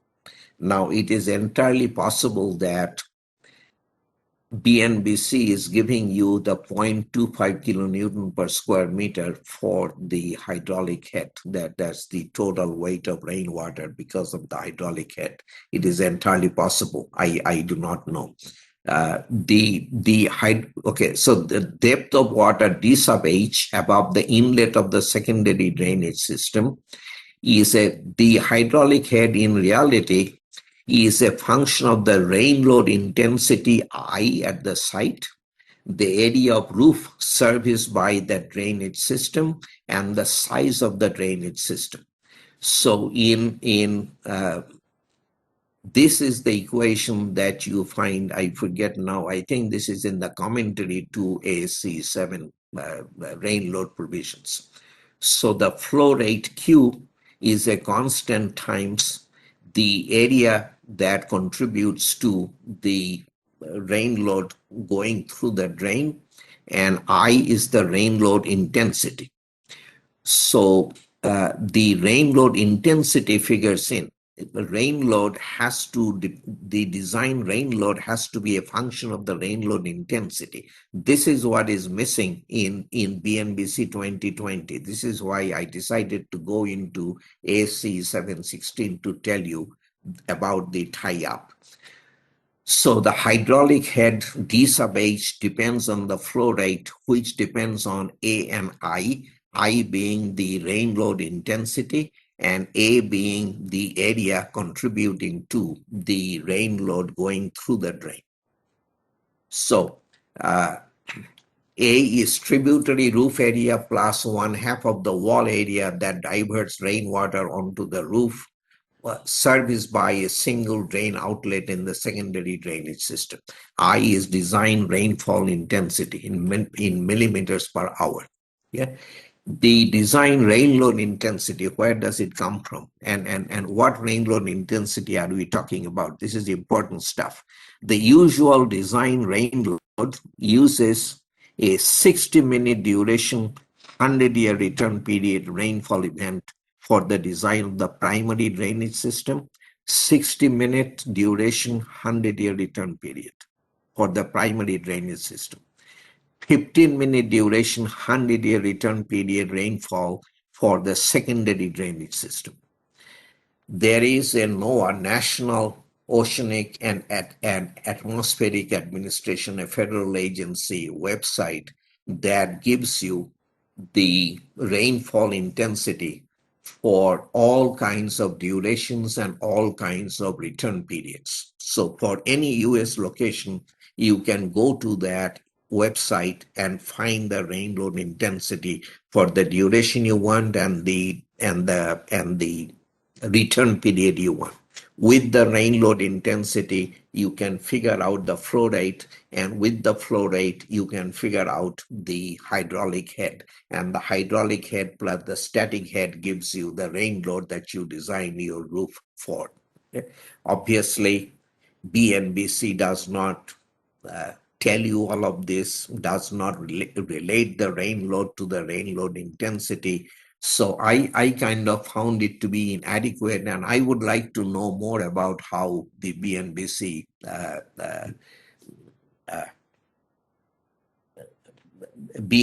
provisions are being implemented. Okay, let's go on to loads due to flood and surge. Flood loads on structures at inland areas, that would be Dhaka. For structures sited at inland areas subject to flood, loads due to flood shall be determined considering hydrostatic effects, which shall be calculated based on the flood elevation of 50-year return period. Okay, this is very specific. For now, where that exactly comes from, I do not know. I have not inquired. In the US, it is Federal Emergency Management Agency that will give you that kind of information. For riverside structures such as that under exposure C, this is wind exposure C that we will talk about tomorrow, hydrodynamic forces arising due to approaching wind-generated waves shall also be determined in addition to the hydrostatic load on them.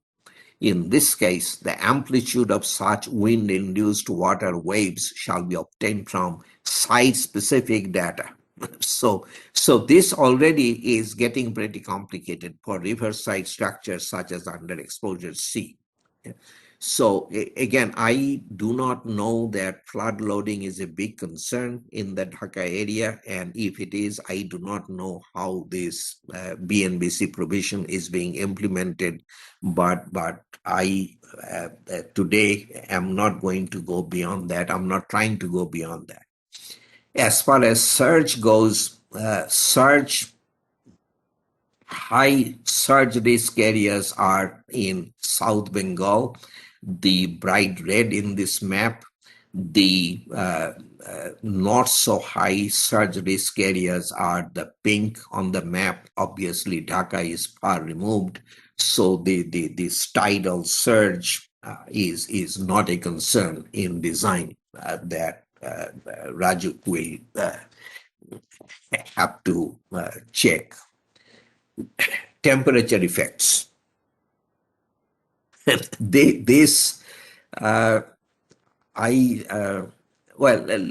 us go through what the BNBC has, and I will add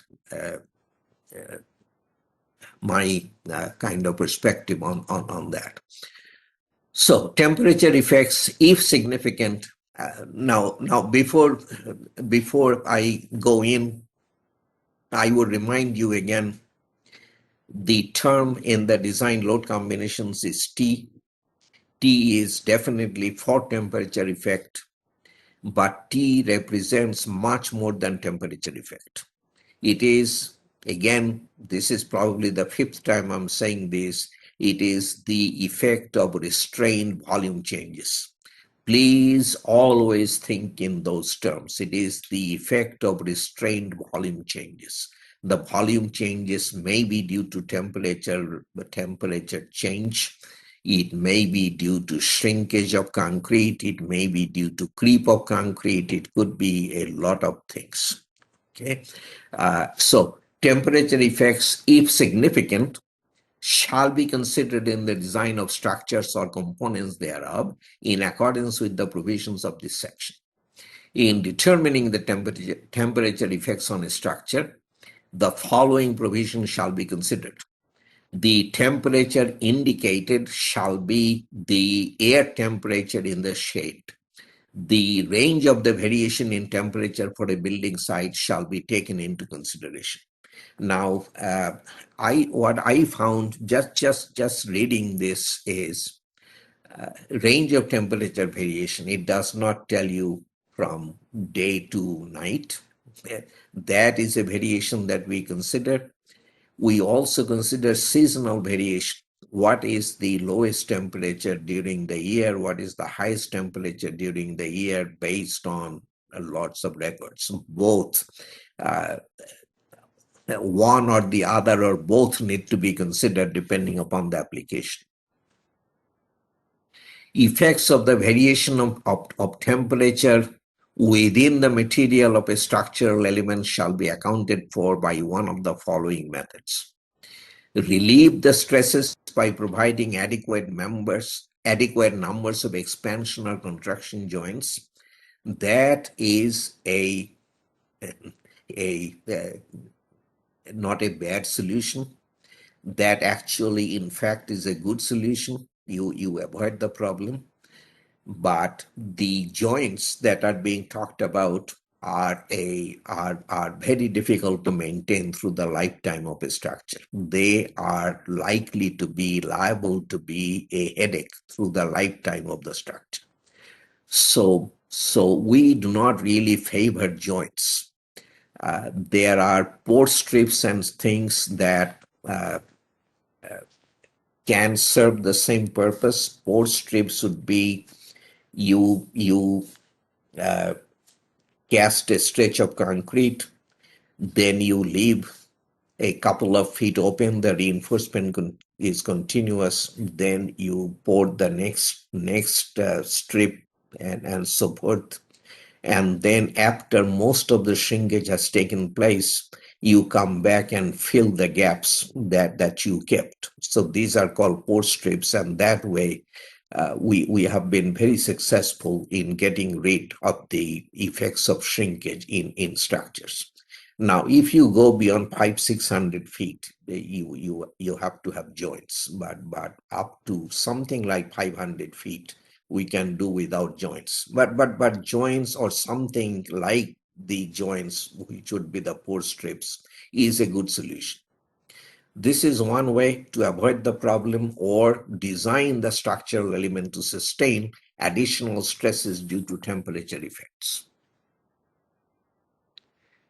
When the second alternative is considered to be, okay, the structural analysis shall take into account the following: the variation in temperature within the material of the structural element, exposure condition of the element, and the rate at which the material absorb or irradiate heat, the warping or any other distortion caused due to temperature changes and temperature gradient in the structural element. All of this is extremely difficult to do. We had, I remember, not too long ago, a little bit of a job from Dubai, advising somebody on how to account for temperature effects in their structures. They were having problems with the local authorities. And we found it extremely difficult to come up with come up with actual advice that would be acceptable to the jurisdiction and would do the designer any good. So all of these things are easy to say, but much more difficult to do. Now, as I said, precast people deal with volume changes all the time. So I am not suggesting that the effects of restrained volume changes cannot be dealt with, but the preferred solution is to avoid the problem. Now, here you are talking about joints, cast in place concrete. That's what it has to be. If it is precast, what you have to watch out for is you cannot restrain two ends of a precast member. Okay, then you are in trouble. Then the member will try to do one thing that you are not letting it do. So one member can be restrained, the other member you have to let it move, and that may be a slotted connection or something sitting on a bearing pad or whatever. So that is the key thing. It's not a joint as such, but you let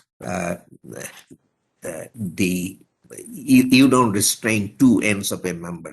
That probably the key thing that I'm trying to tell you. When it can be demonstrated by established principle of mechanics or by any other means that neglecting some or all of the effects of temperature does not affect the safety and serviceability of the structure, the temperature effect can be considered insignificant and need not be considered in design. This is a good thing that the code tells you that. The big perspective that I want you to have is once the envelope goes on, once a building is enclosed, the temperature effects are not all that significant. In this country, everything pretty much is air conditioned. So once a building is enclosed, the temperature variation and so forth inside the building is very little. In Bangladesh, that's not probably true to the same extent. At the same time, inside your home, you will not have major variations in temperature. It cannot be tolerated. You will close the window, do whatever needs to be done to, okay. So the problem of temperature variation is open parking structures or structures during construction. Structures during construction, the best thing is protection. You actually insulate however you can, so that the temperature effects do not mess up your construction. So hopefully some of the things I said make sense to you and will help you. So temperature effect or effects of restraint volume changes, you have to have sense. You have to know what you are dealing with, and you have to look for practical solutions rather than calculating and designing for it, which can be done, but it cannot be easily done. Okay, soil and hydrostatic pressure. For structures or portions thereof lying below ground level, loads due to soil and hydrostatic pressure shall be determined in accordance with provisions of this section, applied in addition to all other applicable loads. So pressure on basement wall. In the design of basement walls, similar vertical or nearly vertical structures below grade, provision shall be made for the lateral pressure of adjacent soil. Allowance shall be made for possible surcharge due to fixed or moving loads. So if there are things on the surface, that obviously has to be considered, the weight of those. When a portion or the whole of the adjacent soil is below the surrounding water table, this is important, computation shall be based on the submerged unit weight of soil. So this will be saturated soil plus full hydrostatic pressure. Okay? So that's important thing that is said there. This is on the wall. If you're talking about floors that are under the ground level, in the design of basement floors and similar horizontal or nearly horizontal construction below grade, the upward pressure of water, this is buoyancy, whatever you want to call it, if any, shall be taken as the full hydrostatic pressure applied over the entire area. The hydrostatic head shall be measured from the underside of the construction. So this can be quite important, the upward pressure of the water on the floor. And that obviously has to be considered in design. Now here I brought in the IBC a little bit.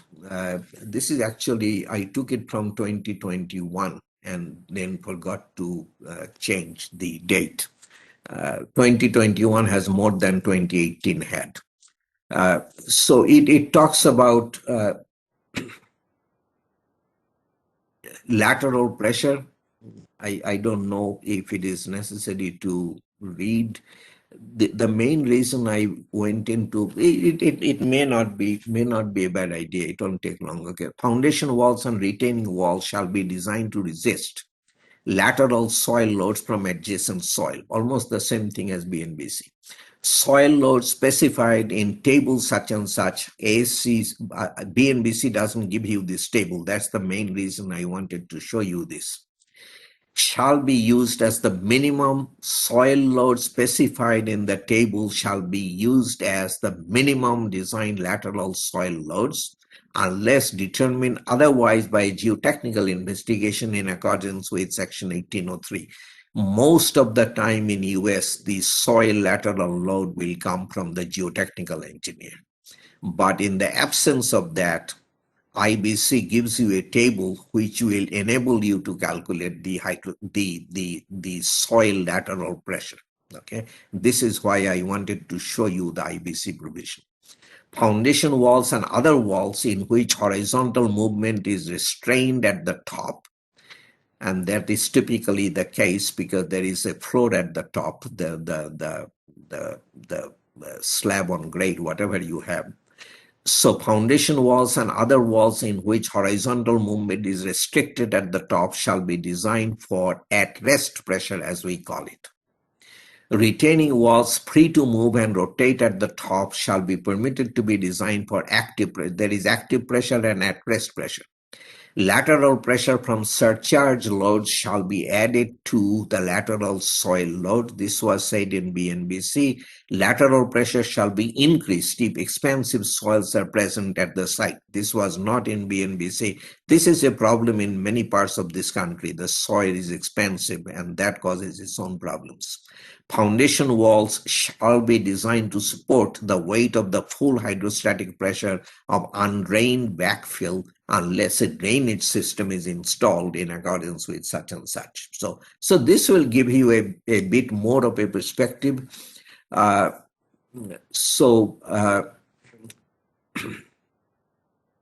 do want to show you the table. There is an exception to the lateral pressures that are, so foundation walls extending not more than 8 feet below grade and laterally supported at the top by flexible diaphragms shall be permitted to be designed for active pressure, okay, instead of at-rest pressure. Uplift loads on floor and foundations. This was not in 2018 IBC. This has been added. Basement floors, slabs on ground, foundations, similar approximately horizontal elements. This is in BNBC, but was not in IBC until now. Shall be designed to resist uplift loads where applicable. The upward pressure of water shall be taken as the full hydrostatic pressure applied over the entire area. This is BNBC almost word per word. The hydrostatic load shall be measured from the underside of the element being evaluated. The design for upward loads, cut it off mid-sentence without meaning to. Anyway, this is the table I wanted to show you.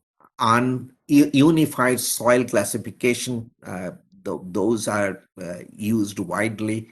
And then design lateral loads, active pressure and at-rest pressure are given. Obviously, these are in American units. But I did want to show you, just like BNBC has dead load tables that we do not have, the impact load allowances that we do not have. This is something IBC has that BNBC does not give you. You are on your own in figuring out. Obviously, you have to go through a geotechnical engineer. Okay, so beyond soil and hydrostatic pressure, there are loads due to explosions, vertical forces on air raid shelters, and loads on helicopter landing area that I said I will not talk about. Those are specialized. That leaves us with erection and construction loads. And this is what BNBC has to say. All loads required to be sustained by a structure or any portion thereof, due to placing or storage of construction materials and erection equipment, including those due to operation of such equipment, shall be considered as erection loads. Provision shall be made in design to account for all stresses due to such loads. This is, again, grossly inadequate. That does not tell you exactly what you are supposed to do or how to do it. At the same time, I want to say a couple of things. Building codes typically do not cover what we call means and methods of construction. Do not cover them. Means and methods of construction are outside of the scope. In US, there is ASCE 37, a different standard, totally different from ASCE 7 that we have been talking about. That talks about construction loads. That is an important standard that is widely used. You may want to take a look at that. The only other thing that I would want to say is that a structure experiences, at least a building structure experiences, the worst loads it will ever see during its construction.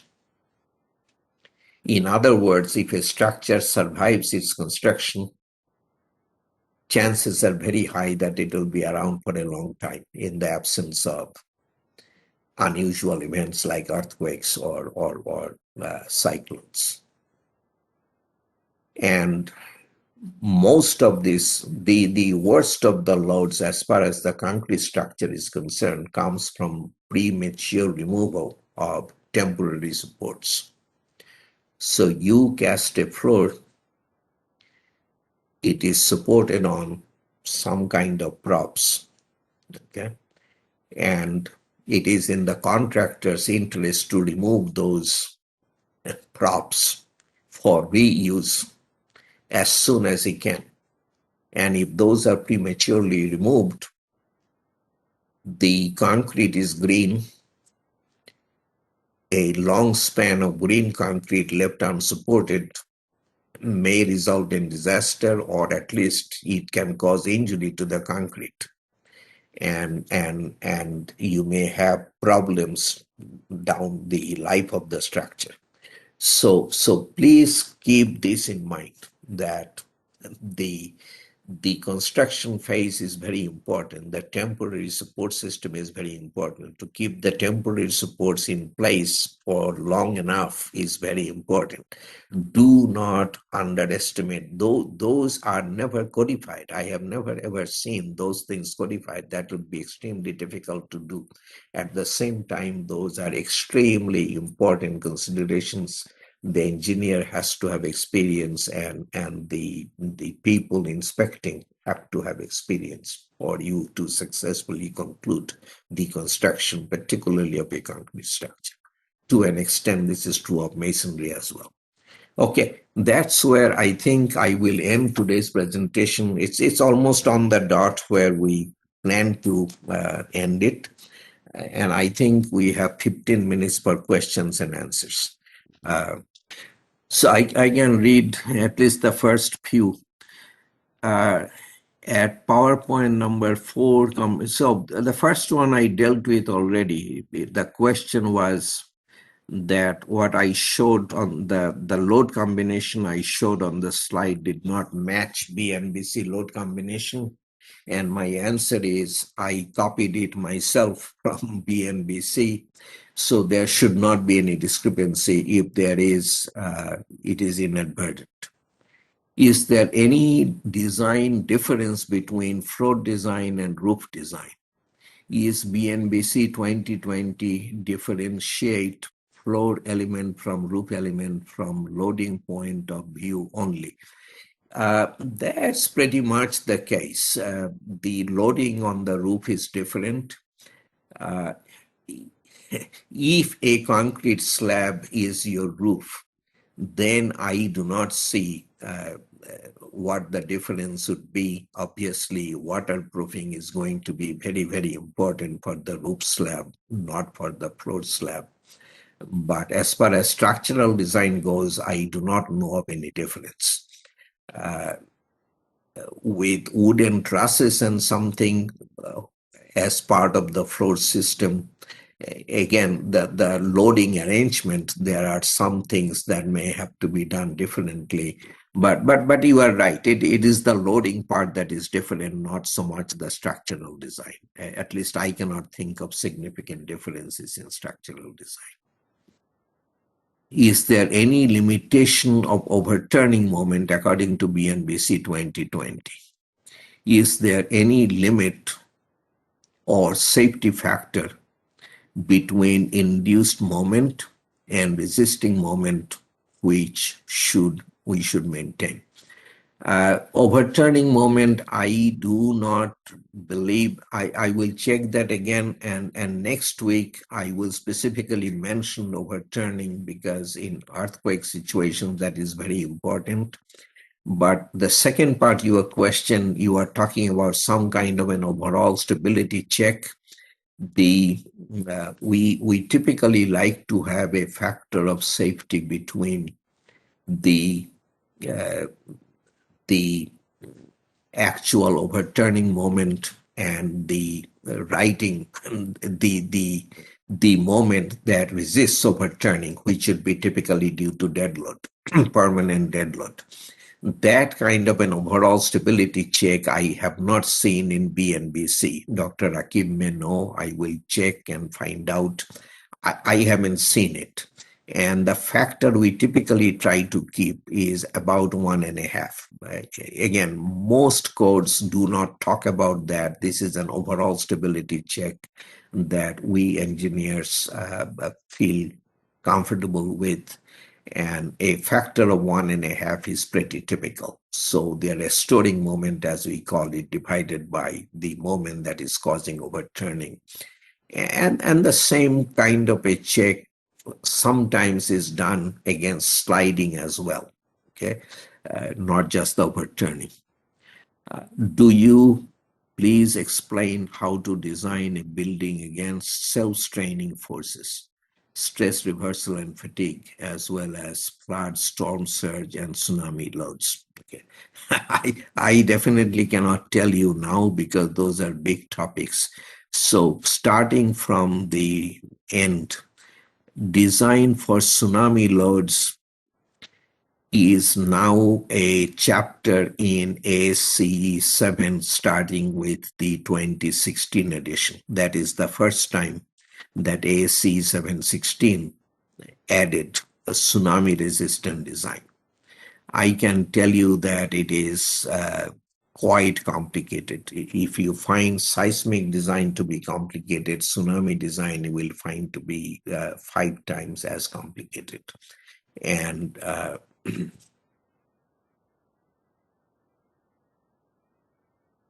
Maria is trying to bring up the questions. Okay. Yeah. Flood and storm surge, BNBC actually has given you quite a bit of information. I have not tried to figure out if it is sufficient or otherwise, but I suppose because Bangladesh has had so many problems with cyclones and the resulting storm surges, that what BNBC contains is probably adequate and quite sound, but I do not know. Self-straining forces, I did talk about. Designing for self-straining forces, I would say, is rather uncommon. They are very important in precast construction, and what we do is allow movement that will relieve the stresses that would have otherwise built up. The final part, stress reversal and fatigue, I do not know that there is one answer. I do not exactly know what to refer you to, except that in bridges, they tend to be bigger problems than in buildings. So in bridge literature, like ASHTO specs, I have to do a little bit of looking or asking to tell you what the best source is for information on that. Stress reversal and fatigue. Next question. For global temperature rising in Bangladesh in the winter season, the average temperature is between 20 degrees Celsius, and in the summer season, the average temperature is between 35. So my query is it required to perform temperature effects in Bangladesh in buildings, and how to perform this effect? Yeah, I suspected as much. My sense is both variations. Day to night variation in Bangladesh is not that much. Seasonal variation, if it is only 15 degrees centigrade, I personally do not believe that you need to do anything. Frankly, that will not. That isn't. So you go to the final clause that I showed you, that if you can show that it is not going to be a problem, or it is going to be an insignificant problem, then don't worry about it. So based on those numbers, I would say that you do not have a problem. Why live load in balcony is relatively more than bedroom according to BNBC 2020? That is a very good question. And the reason is people tend to, balconies are outside.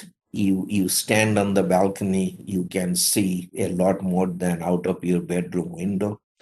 And particularly in situations like here in Chicago, baseball is a very popular sport, and the Chicago Cubs are a very popular team.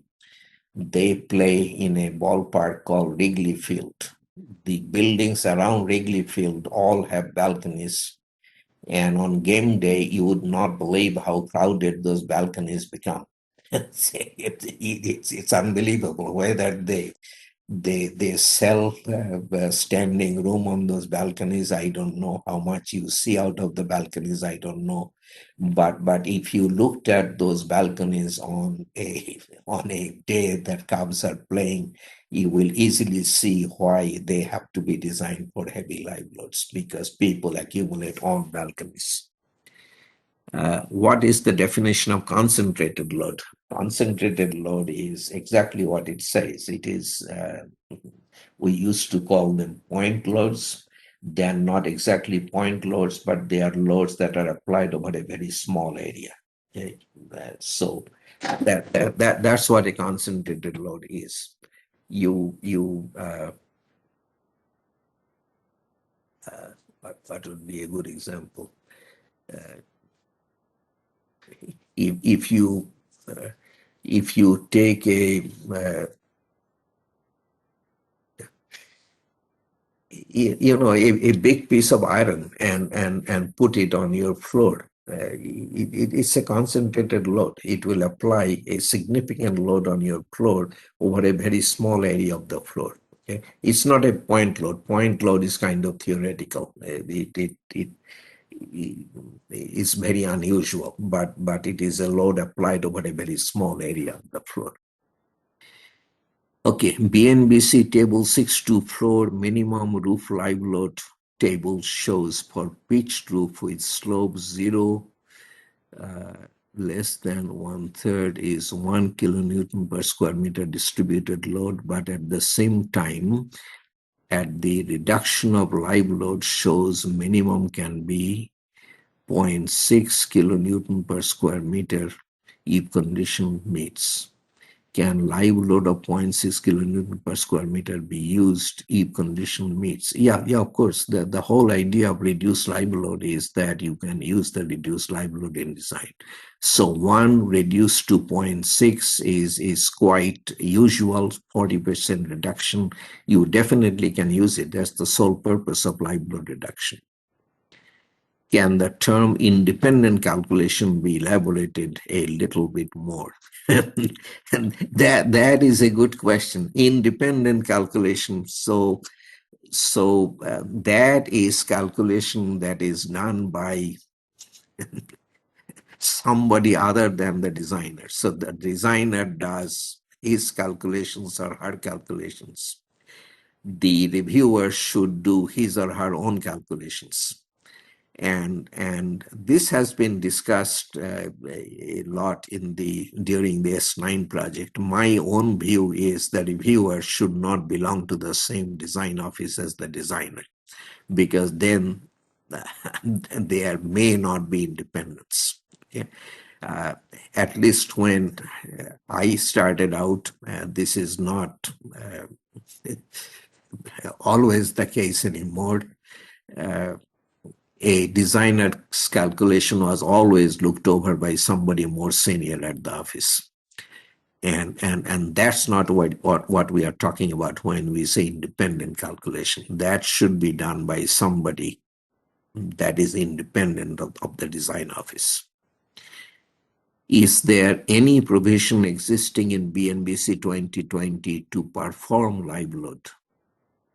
I don't understand what the question means. To perform live load. Sorry, I do not know what you are trying to say. It's not category, it's not live load, it's fire load. Oh, perform fire load. I see.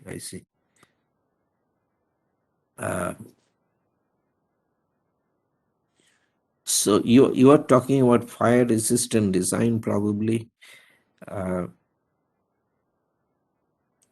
Yes, I think so. Although not exactly relevant to this webinar. Yeah, much of the code is devoted to that topic, and we already had those seminars, right, on fire resistance, or are they coming up? I don't remember. Anyway, that question does not belong to the structural part. BNBC 2020 does have provisions for fire resistance of structures, very significant provisions that take up quite a lot of space in the code, and we have seminars on them. Okay. BNBC 624 minimum live, no, that one I did already. Independent calculation, fire load. Okay. Why sometimes we use seismic load and earthquake load? What is the difference? That is a very good question.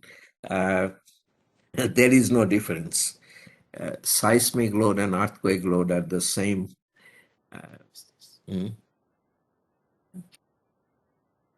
Okay. Yeah, no difference whatsoever is the answer. El sismo is the Spanish word for earthquake. And I say Spanish, it could be Latin or something, I don't know. The seismic is from el sismo, and earthquake does not really have an adjective. We just say earthquake loads, but they mean exactly the same thing. No difference whatsoever. What is the justification of submitting of FEA model file with design report if design review shall be performed through independent calculation?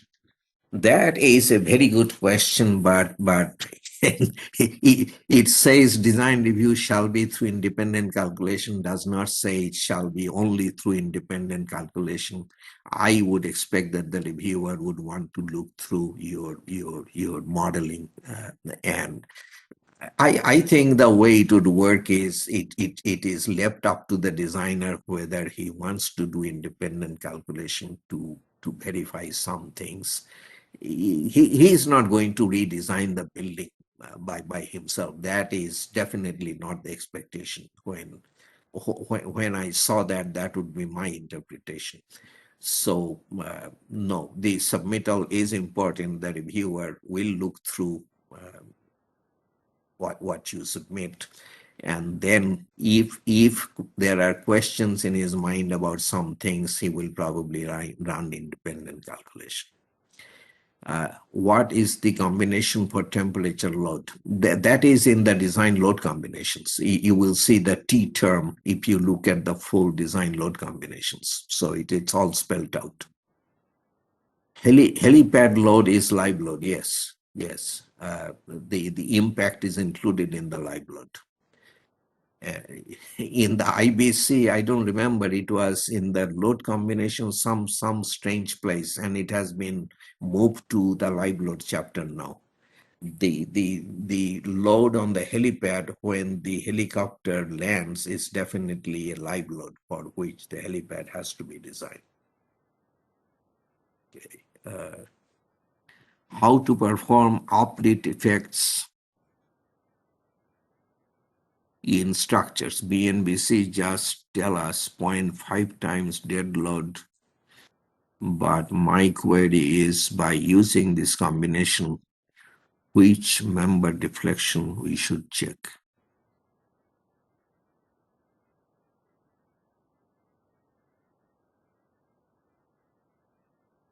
I am not following this question. How to perform uplift effects in structure. BNBC just tells us 0.5 times dead load. Is this the seismic uplift? The vertical ground motion? And I don't know 0.5 dead load either. Where is 0.5 dead load? Anyway, if you would maybe explain a little more clearly. Can we record? I don't know that there is any.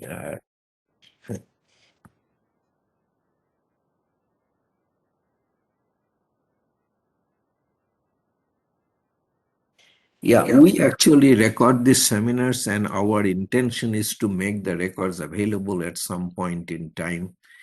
I do not know how far. I don't keep track. Pro, maybe you can tell them where things stand. Well, yes, we still have to decide. I mean, that is the plan. We are recording everything, but we have not processed the recordings where we can then upload. Every recording needs a little processing, editing at the end. That hasn't happened, and that is pretty much the only thing that is stopping us from. But when we do, you do it on we would upload them on YouTube. Yeah. And we'll send you the links somehow. Now it is well past 9:30. I unfortunately have to, I have another meeting. PCI convention is going on. And the meeting started at 10 our time. It's 10:35 our time here. So I better go on to that meeting. There are probably a lot of questions left, and we again have not come to a satisfactory way of dealing with the questions because there are so many. But we are thinking and trying, believe me. Okay, so tomorrow will be wind. That is a huge topic, and I'm still struggling with the slide set. But anyway, I'll finalize after the other meeting, and we will have hopefully a good seminar, and hopefully you have enjoyed much of today. So I'll look forward to seeing all of you tomorrow at the WIN seminar. Thank you.